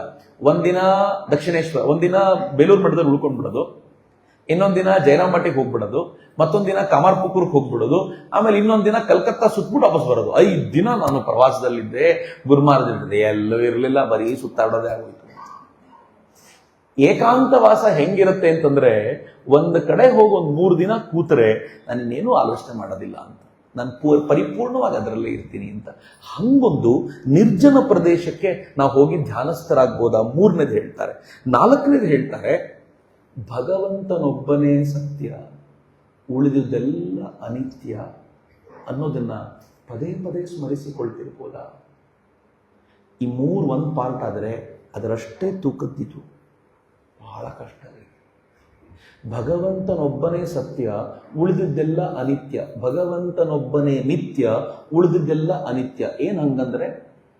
ಏನಂಗಂದ್ರೆ ಅಂದ್ರೆ ಯಾವುದು ಶಾಶ್ವತವಾಗಿದೆಯೋ ಅದು ಭಗವಂತ ಮಾತ್ರ. ಇನ್ನು ನಮ್ಮ ಕಣ್ಣು ಮುಂದೆ ಕಾಣ್ತಾ ಇರೋದು ನನ್ನನ್ನು ಸೇರಿದಂತೆ ಎಲ್ಲವೂ ಶಾಶ್ವತವಲ್ಲದ್ದು. ನಮಗೆ ಬೇಕಾಗಿರೋದು ಯಾವುದು? ಶಾಶ್ವತವಾದ್ದು ಬೇಕು. ನಾವು ಶಾಶ್ವತವಾದ ಹಿಂದೆ ಓಡ್ತಾ ಇದ್ದೀವಾ? ಸುಮ್ಮನೆ ಯೋಚನೆ ಮಾಡಿ. ಅತ್ಯಂತ ಯೌವನದ ಕಾಲದಲ್ಲಿ ಹೆಣ್ಣಿನ ಹಿಂದೆ ಓಡ್ತೀವಿ. ಯಾವ ಹೆಣ್ಣು ಯಾವ ಗಂಡಿಗೆ ಶಾಶ್ವತ? ಯಾರನ್ನ ತುಂಬಾ ಪ್ರೀತಿಸಿ ಮದುವೆ ಆಗಿದ್ನೋ ಆ ಹುಡುಗ ಮದುವೆ ಆದ 2 ವರ್ಷಕ್ಕೆ ಎಕ್ಸ್ಟ್ರಾ ಮೆರಿಟಲ್ ಅಫೇರ್ಸ್ ಇಟ್ಕೊಳ್ಳುವಂತ ಪರಿಸ್ಥಿತಿ ಬರುತ್ತೆ. ಅತ್ಯಂತ ಪ್ರೀತಿಸಿ ಇವಳೇ ಶಾಶ್ವತ ಅಂತ ಭಾವಿಸಿದ್ನಲ್ಲ, ಮತ್ತೆ ಯಾಕೆ ಚೇಂಜ್ ಆಯಿತು ಮನಸ್ಸು? ಯಾವ ಹೆಣ್ಣಿಗೆ ಇವನೇ ಸರ್ವಸ್ವ ಅಂತ ಭಾವಿಸಿಕೊಂಡಿದ್ಲೋ ಅವಳ ಮನಸ್ಸು ಯಾಕೆ ಬದಲಾಯಿತು? ಅಂದ್ರೆ ಅದು ಶಾಶ್ವತ ಅಲ್ಲ ಅಂತ ಆಯ್ತಾಗಿದ್ರೆ. ಸ್ವಲ್ಪ ಯೌವನದಲ್ಲಿ ಇವೆಲ್ಲ ಮುಗಿದ ನಂತರ ದುಡ್ಡಿನ ಬಗ್ಗೆ ಚಿಂತೆ, ಕೆರಿಯರ್ ಬಗ್ಗೆ ಚಿಂತೆ ಶುರು ಆಗ್ಬಿಡುತ್ತೆ. ಕರಿಯರ್ ಯಾಕೆ ಅಂದ್ರೆ ದುಡ್ಡು ಗಳಿಸ್ಬೇಕು ಅಂತ. ದುಡ್ಡು ಶಾಶ್ವತನೇ. ನೆನ್ನೆವರೆಗೂ ಸಿರಿವಂತನಾಗಿರೋನು ಇವತ್ತು ದಟ್ಟ ದಾರಿದ್ರ್ಯಕ್ಕೆ ಮುಟ್ಟಿರೋದನ್ನು ನೋಡಿಲ್ವಾ? ನಾನೊಂದು ಘಟನೆ ಹೇಳ್ತೀನಿ ನಿಮ್ಗೆ. ಮೈಕಲ್ ಶೂಮ್ಯಾಕರ್ ಅಂತ, ಬಹುಶಃ ನಮ್ಮ ಕಾಲಘಟ್ಟದಲ್ಲಿ ನಾವು ಕೇಳಿದ್ವಿ ಅವನ ಬಗ್ಗೆ. ನಾನು ಕಾಲೇಜ್ಗೆ ಹೋಗ್ಬೇಕಾದ್ರೆ ಫಾರ್ಮುಲಾ 1 ರೇಸ್ ಏನ್ ನಡೆಯುತ್ತಲ್ಲ, ಆ ರೇಸಿನಲ್ಲಿ ಯಾವಾಗ್ಲೂ ಫಸ್ಟ್ ಬರ್ತಿದ್ದ ಅವನು. ಭಾರಿ ದೊಡ್ಡ ಶ್ರೀಮಂತ, ಭಾರಿ ದೊಡ್ಡ ಶ್ರೀಮಂತ. ನೀವು ಇಮ್ಯಾಜಿನ್ ಮಾಡ್ಲಿಕ್ಕೆ ಆಗೋದಿಲ್ಲ. ಅವತ್ತಿನ ದಿನಗಳಲ್ಲಿ ತೆಂಡೂಲ್ಕರ್ನೆಲ್ಲ ಕಂಪೇರ್ ಮಾಡ್ಲಿಕ್ಕೂ ಆಗ್ತಿರ್ಲಿಲ್ಲ ಅವನ ಹತ್ರ, ಆ ಮಟ್ಟಿಗಿನ ಶ್ರೀಮಂತ. ಇತ್ತೀಚೆಗೆ ಅವನ ಬಗ್ಗೆ ಒಂದು ರಿಪೋರ್ಟ್ ಓದಿ ಕಣ್ಣಲ್ಲಿ ನೀರು ಬಂದ್ಬಿಡ್ತು ನನಗೆ, ಭಗವಂತನ ವೈಭವವನ್ನು ನೆನಪಿಸ್ಕೊಂಡು. ಏನಾಗಿದೆ ಗೊತ್ತಾ ಅವನಿಗೆ, ಇವತ್ತಿಗೆ ಒಂದು 12 ವರ್ಷಗಳ ಹಿಂದೆ ತನ್ನ ಮಗನ ಜೊತೆ ಐಸ್ ಬೆಟ್ಟವನ್ನೇರಿ ಸ್ಕೀಯಿಂಗ್ ಮಾಡ್ಲಿಕ್ಕೆ ಹೋಗಿದ್ದ. ಸ್ಕೀಯಿಂಗ್ ಗೊತ್ತಲ್ಲ, ಐಸ್ ಬೆಟ್ಟದ ಮೇಲೆ ಜಾರ್ಕೊಂಡು ಬರ್ತಾರೆ. ಸ್ಕೀಯಿಂಗ್ ಮಾಡುವಾಗ ಜಾರ್ ಬಿದ್ದವನ ತಲೆ ಒಂದು ಕಲ್ಲಿನ ಮೇಲೆ ಬಿತ್ತು. 250 ದಿನ ಕೋಮಾದಲ್ಲಿದ್ದ, ಆಲ್ಮೋಸ್ಟ್ 1 ಇಯರ್. ಅವನ ಫ್ಯಾಮಿಲಿ ಅವ್ರು ಫೈಟ್ ಮಾಡಿ ಉಳಿಸ್ಕೊಂಡ್ರು ಅವನ್ನ. ಕೋಮಾದಲ್ಲಿದ್ರೆ ಇರ್ಲಿ, ಉಳಿಲಿ ಅವನು ಅಂತ. ಕೋಮಾದಿಂದ ಆಚೆ ಕರ್ಕೊಂಡು ಬಂದ್ರು ಅವನನ್ನ. ಆಚೆ ಬಂದ. ಈಗ ಅವನಿಗೆ ಗೊತ್ತಾಗುತ್ತೆ, ಆದ್ರೆ ನಾನೇ ಮೈಕಲ್ ಶೂಮಾಕರ್ ಅಂತ ಗೊತ್ತಾಗಲ್ಲ. ಕಳೆದ 12 ವರ್ಷಗಳಿಂದ, ಅದರಲ್ಲಿ 1 ವರ್ಷ ಕೋಮಾ ತೆಗೆದ್ರೆ, ಹೆಚ್ಚು ಕಡಿಮೆ ಕಳೆದ 10-11 ವರ್ಷಗಳಿಂದ ತನ್ನ ಮನೆಯಲ್ಲಿದ್ದಾನೆ. ಹೆಂಡತಿ ಹಠ ಹಿಡಿದು ಫೈಟ್ ಮಾಡಿ ಅವನನ್ನು ಉಳಿಸ್ಕೊಂಡಿದ್ದಾಳೆ. 24/7 ದಿನದ 24 ಗಂಟೆ ಅವನನ್ನು ನೋಡ್ಕೊಳ್ಳಿಕ್ಕೆ ಡಾಕ್ಟರ್ ಇರ್ತಾರೆ. 10ರಿಂದ 12 ಡಾಕ್ಟರ್ಗಳು ಅವನು ಸುತ್ತಲೂ ಇರ್ತಾರೆ ಅವನನ್ನು ನೋಡ್ಕೊಳ್ಳಿಕ್ಕೆ. ಎಷ್ಟು ದೊಡ್ಡ ಖರ್ಚು ಅಂತಂದ್ರೆ, ಅವನು ತನಗೋಸ್ಕರ ಇಟ್ಕೊಂಡಿದ್ದ ಪ್ರೈವೇಟ್ ಜೆಟ್ನೂ ಮಾರಿಯಾಗಿದೆ. ಅವನು ಸ್ವಂತ ದೊಡ್ಡ ಬಂಗಲೆಯನ್ನು ಮಾರಿ ಚಿಕ್ಕ ಮನೆಯಲ್ಲಿದ್ದಾರೆ ಈಗ. ಬಟ್ ಇವತ್ತಿಗೂ ಅವನ ಹೆಂಡತಿ ಮತ್ತು ಅವನ ಫ್ಯಾಮಿಲಿನವರು ಆ ಡಾಕ್ಟರ್ಗಳನ್ನು ಇಟ್ಕೊಂಡು ನೋಡ್ತಿದ್ದಾರೆ. 12 ವರ್ಷ ಕಳೆದಿದೆ. ಅವನದೊಂದು ಚಿತ್ರ ಮೊನ್ನೆ ನೋಡ್ತಿರ್ಬೇಕಾದ್ರೆ ಬಹಳ ನೋವು ಅನ್ಸ್ಬಿಡುತ್ತೆ ನನಗೆ. ಕೈಯಲ್ಲಿ ಅವನು ನಡಿಲಿಕ್ಕೆ ಬೇಕಾಗಿರುವಂತ ವ್ಯವಸ್ಥೆ ಮಾಡ್ಕೊಂಡು ನಡೀತಾನೆ. ಅವನಿಗೆ ಗೊತ್ತಿಲ್ಲ ಒಂದ್ ಕಾಲದಲ್ಲಿ ಫಾರ್ಮುಲಾ 1 ರೇಸಿನ ನಂಬರ್ 1 ಆಗಿದ್ದ ಶೂಮ್ಯಾಕರ್ ನಾನೇ ಅಂತ. ಏನ್ ಜಗತ್ತು, ಎಷ್ಟು ದುಡ್ಡಿತ್ತು ಅವನ ಹತ್ರ. ಶೂಮ್ಯಾಕರ್ ಬಹಳ ದೂರ, ನಮ್ಮ ಹತ್ರ ಎಷ್ಟು ದುಡ್ಡಿತ್ರಿ. ಒಂದೇ ಒಂದು ನೈಟ್ ರಾತ್ರಿ 8 ಗಂಟೆಗೆ ಬಂದು ನಾಳೆಯಿಂದ 500,000 ರೂಪಾಯಿ ನಡೆಯಲ್ಲ ಅಂದ ತಕ್ಷಣ ಎಷ್ಟು ಜನ ಬೀದಿಗೆ ಬಂದ್ಬಿಟ್ರು ಪಾಪ. ಕೂಡಿಟ್ಟಿದ್ದು ನಯಾ ಪೈಸೆ ಕಿಮ್ಮತ್ತಿರ್ಲಿಲ್ವಲ್ಲ ಅದಕ್ಕೆ. ಯಾವುದು ಶಾಶ್ವತವಾಗಿರುತ್ತೋ, ನನ್ನ ಮಕ್ಕಳು ಮೊಮ್ಮಕ್ಕಳ ಕಾಲಕ್ಕೂ ಇರುತ್ತೆ ಅಂತ ಕೂಡಿಟ್ಟಿದ್ದಿಗೆ ಕಿಮ್ಮತ್ತಿರದಂತಾಯ್ತು. ಯಾವುದು ನೀವು ಹಣ, ಅಧಿಕಾರ ಯಾವುದೂ ಅಲ್ಲ. ಅಧಿಕಾರ ಎಷ್ಟು ವೀಕ್ ಅಂತಂದ್ರೆ, ನಿನ್ನೆವರೆಗೂ CM ಇದ್ದವರು ಕಣ್ಣೀರಿಟ್ಕೊಂಡು ರಿಸೈನ್ ಮಾಡಬೇಕಾಯ್ತಲ್ಲ, ಕಣ್ಣೆದುರಿಗೆ ನಡೆಯೋದಲ್ಲ. ನಿನ್ನೆಯವರೆಗೂ ನಾನು ಬದುಕಿರುವವರೆಗೂ ಆಳ್ತೀನಿ ಅನ್ಕೊಂಡಿದ್ದವರು ಬಂಗಾಳದಲ್ಲಿ ಮುಖ್ಯಮಂತ್ರಿನೇ ಅಲ್ಲ ಇವತ್ತು. ಮತ್ತೆ ಯಾವುದು ಶಾಶ್ವತ? ಇವೆಲ್ಲವೂ ಮೋಸ ಅಷ್ಟೇ, ಇವೆಲ್ಲವೂ ಮಿಥ್ಯೆ ಅಷ್ಟೇ. ಸತ್ಯ ಅಂತ ಏನಾದ್ರೂ ಇದ್ರೆ ಅದು ಭಗವಂತ ಮಾತ್ರ. ಎವ್ರಿ ಸೆಕೆಂಡ್ ಗುರುತಿಸ್ಲಿಕ್ಕಾಗತ್ತಾ ಇದನ್ನ? ಎವ್ರಿ ಸೆಕೆಂಡ್ ಮನೇಲಿ ಕೂತಿರುವಾಗ, ಟಿವಿ ನೋಡ್ತಿರುವಾಗ, ಇದು ಶಾಶ್ವತ ಅಲ್ಲ, ಅವನೊಬ್ಬನೇ ಅಂತ ಪಕ್ಕದಲ್ಲಿರೋ ಫೋಟೋ ನೋಡಿ ನೀನೊಬ್ಬನೇ ಎಂಟರ್ಟೈನ್ಮೆಂಟ್ಗೆ ಅಂತ ಇದಷ್ಟೇ ಅಂತ ಹೇಳ್ಕೊಳ್ಲಿಕ್ಕಾಗತ್ತಾ?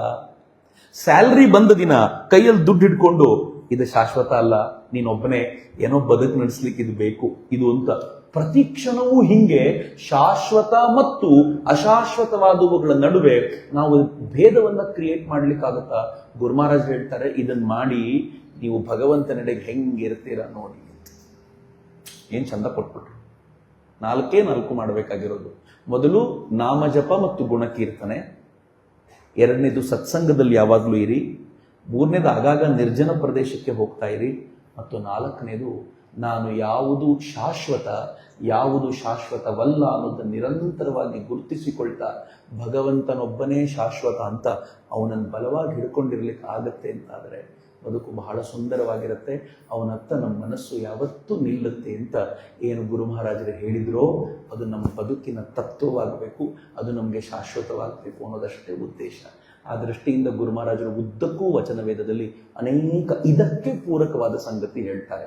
ಗುರು ಮಹಾರಾಜರ ಉದ್ದೇಶ, ನಾನು ನಿನ್ನೆ ಒಂದು ಮನೆಗೆ ಹೋಗಿದ್ದೆ, ನಾನು ಅದಕ್ಕೆ ಅನ್ಕೊಳ್ತಿದ್ದೆ, ಗುರು ಮಹಾರಾಜರ ಮಹಿಮೆ ಏನು ಅಂತ ಕೇಳಿದ್ರೆ, ದಿವ್ಯತ್ರಯರ ಮಹಿಮೆ ಏನು ಅಂತ ಕೇಳಿದ್ರೆ ಆ ಮನೆಯನ್ನು ತೋರಿಸ್ಬೇಕು ಅಂತ. ಒಂದು ಮುಸ್ಲಿಂ ಫ್ಯಾಮಿಲಿ, ಐಮಂಗಲದವರು, ಸ್ವಾಮೀಜಿಗೆಲ್ಲ ಗೊತ್ತಿರುತ್ತೆ, ಅದೊಂದು ಮುಸ್ಲಿಂ ಫ್ಯಾಮಿಲಿ ಭೂತೇಶ ಆನಂದರ ಹತ್ರ ದೀಕ್ಷೆ ತೆಗೆದುಕೊಂಡ್ರು. ಅವ್ರ ತಂದೆ 82, 84ರಲ್ಲಿ ದೀಕ್ಷೆ ಆಗಿರೋದು ಅವ್ರಿಗೆ. ನಾನು ಹೇಳಿದೆ, ನಾನಿನ್ನು ಸ್ಕೂಲ್ಗೂ ಹೋಗ್ತಿರ್ಲಿಲ್ಲ ಆಗ ಅಂತ. ನಾವಿನ್ನು ಗುರು ಮಹಾರಾಜರ ಹತ್ತಿರಕ್ಕೂ ಬಂದಿರಲಿಲ್ಲ. ಅವರು 82ರಲ್ಲೇ ದೀಕ್ಷೆ ತೆಗೆದುಕೊಂಡವರು. ಅವರ ಮಗ ಅವರು ಸೇರಿ ತಮ್ಮ ಮನೆಯಲ್ಲೇ ಒಂದು ರಾಮಕೃಷ್ಣ ಸೇವಾಶ್ರಮ ಅಂತ ನಡೆಸ್ತಾರೆ. ಒಂದು ಮುಸ್ಲಿಂ ಫ್ಯಾಮಿಲಿ. ನಾನು ಅವ್ರ ಮನೆಗೆ ಹೋಗಿದ್ದೆ, ಏನು ಶ್ರದ್ಧೆ. ಅವ್ರು ನಂಗೆ ಮಾತಾಡ್ತಾ ಹೇಳ್ತಿದ್ರು, ಅವ್ರ ಮಗ ಹೇಳ್ತಿದ್ದ, ಜಾಕಿರ್ ಹುಸೇನ್ ಅಂತ ಹೇಳ್ತಿದ್ದ, ನಾನೊಂದು ಸಂಕಲ್ಪ ಮಾಡಿಬಿಟ್ಟಿದ್ದೀನಿ, ನಾನು ಎಲ್ಲಿ ಹೋಗ್ತೀನೋ, ವಿವೇಕಾನಂದರು ಹೇಳದಂತೆ, ಗುರು ಮಹಾರಾಜರನ್ನ ತಲೆ ಮೇಲೆ ಇಟ್ಕೊಂಡು ಅಲ್ಲಿ ತಗೊಂಡು ಹೋಗ್ಬೇಕು ಅಂತ ನಾನು ನಿಶ್ಚಯ ಮಾಡಿಬಿಟ್ಟಿದ್ದೀನಿ. ಅದಕ್ಕೆ ನಾನು ಐಮಂಗಲ ಬಿಟ್ಟು ಇಲ್ಲಿವರೆಗೂ ಬಂದಿದ್ದೀನಿ. ಇಲ್ಲೂ ಕೂಡ ಗುರು ಮಹಾರಾಜರ ನನ್ನ ಜೊತೆ ಇದ್ದಾರೆ ಅಂತ. ಏನ್ರಿ ಅದು ಅದ್ಭುತ! ಬೆಳಿಗ್ಗೆ ಗುರು ಮಹಾರಾಜರಿಗೆ ಆರತಿ ಆಗುತ್ತೆ, ಮಧ್ಯಾಹ್ನ ಗುರು ಮಹಾರಾಜರಿಗೆ ನೈವೇದ್ಯ ಆಗುತ್ತೆ ಆ ಮನೆಯಲ್ಲಿ, ಸಂಜೆ ಒಂದು ಆರತಿ ಆಗುತ್ತೆ. ಯಾರು ಬರ್ತಾರೋ ಇಲ್ವೋ ಸರ್, ನಾನೊಬ್ಬನೇ ಖಂಡನ ಹಾಡ್ಕೊಂಡು ಗುರು ಮಹಾರಾಜರಿಗೆ ಪ್ರೇ ಮಾಡ್ತೀನಿಲ್ವಾ, ನಾನು ನೀವು ಏನ್ ಮತ್ತೆ ಹೇಳ್ತಾರಲ್ಲ, ಭಗವಂತ ತನಗೆ ಬೇಕಾಗಿರೋದನ್ನ ಯಾರ ಹತ್ರ ಮಾಡಿಸ್ಕೋಬೇಕೋ ಅವನೇ ನಿಶ್ಚಯ ಮಾಡಿದ್ರೆ, ಇನ್ನು ನಾನು ಉಪನ್ಯಾಸ ಮಾಡಿದ್ರೇನು ಬಿಟ್ರೇನು, ನಾನು ಮಾತಾಡಿದ್ರೇನು ಬಿಟ್ರೆ ಏನು ಅಂತ. ಹೀಗೆ ಭಗವಂತನ ಬಳಿಗೆ ನಾವೆಷ್ಟು ಹೋಗುವ ಪ್ರಯತ್ನ ಮಾಡ್ತೀವೋ ಅಷ್ಟು ಭಗವಂತ ನಮ್ಮ ಬಳಿಗೆ ಹೆಜ್ಜೆ ಇಡ್ತಾನೆ. ಒಂದು ಹೆಜ್ಜೆ ಭಗವಂತನತ್ತ ನಮ್ಮದಿಟ್ಟರೆ ಅವನು 99 ಉಳಿದ ಹೆಜ್ಜೆಗಳನ್ನು ಅವನೇ ಕ್ರಮಿಸಿ, ಬಾ ಒಂದು ಹೆಜ್ಜೆ ಇಟ್ಟಿಯಲ್ಲಪ್ಪ ನೀನು ನನ್ನ ಕಡೆ ಅಂತ ಕರ್ಕೊಂಡು ಹೋಗ್ಬಿಡ್ತಾನೆ ಅಂತ ವಚನವೇದ ಉದ್ದಕ್ಕೂ ಅವನತ್ತ ಹೆಜ್ಜೆ ಇಡುವಂಥ ದಾರಿಯನ್ನು ತೋರಿಸುತ್ತೆ. ನಿನ್ನೆ ಜಾಕಿರ್ ಭಾಯ್ ಜೊತೆಗೆ ಮಾತಾಡ್ತಿರ್ಬೇಕಾದ್ರೆ ಅವ್ರು ನಂಗೆ ಹೇಳ್ತಿದ್ರು, ಗುರು ಮಹಾರಾಜರು ಸ್ವಲ್ಪ ಟಫು ಸರ್, ನಮಗೆ ಮದರ್ರೆ ಈಸಿಯಾಗಿ ಸೇರಿಸ್ಕೊಂಡು ಬಿಡ್ತೀವಿ, ಗುರು ಮಹಾರಾಜರು ಸ್ವಲ್ಪ ಟಫ್ ಅಂತ. ಯಾಕೆ ಅಂದರೆ ಗುರು ಮಹಾರಾಜರು ತನ್ನತ್ತ ಅಥವಾ ಭಗವಂತನಿಂದ ಮನಸ್ಸನ್ನು ಪಕ್ಕಕ್ಕೆ ಹೋಗಿ ಬಿಡಲ್ಲ, ಎಳ್ಕೊಂಡು ಬಂದು ವಾಪಸ್ಸೇ ಇಲ್ಲಿರ್ಬೇಕು ನೀನು ಬಾ ಅಂತ ಕರ್ಕೊಂಡು ಹೋಗ್ತಾರೆ. ಅವ್ರ ಕೈ ಹಿಡಿದು ಕರ್ಕೊಂಡು ಹೋಗುವಂಥ ಗುರು ಮಹಾರಾಜರು ನಮಗೆ ಇಷ್ಟ ದೈವ, ನಮಗೆ ಗುರು, ನಮಗೆ ಸರ್ವಸ್ವವೂ ಆಗಿದ್ದಾರೆ. ಅವರ ಮಾತುಗಳು ನಮಗೆ ನಿರಂತರ ಪ್ರೇರಣೆಯಾಗಲಿ ಅಂತ ನಾನು ಹೃತ್ಪೂರ್ವಕವಾಗಿ ಪ್ರಾರ್ಥಿಸ್ತಾ ನನ್ನ ವಚನವೇದದ ಈ ಮಾತಿನ ಸುಮಗಳನ್ನು ನಾನು ಪರಮ ಪೂಜ್ಯ ಗುರು ಮಹಾರಾಜರ ಪದತಲಗಳಿಗೆ ಸಮರ್ಪಿಸಿ ಮಾತನ್ನು ಮುಗಿಸ್ತೀನಿ. ಎಲ್ರಿಗೂ ನಮಸ್ಕಾರ. ಜಯ ರಾಮಕೃಷ್ಣ.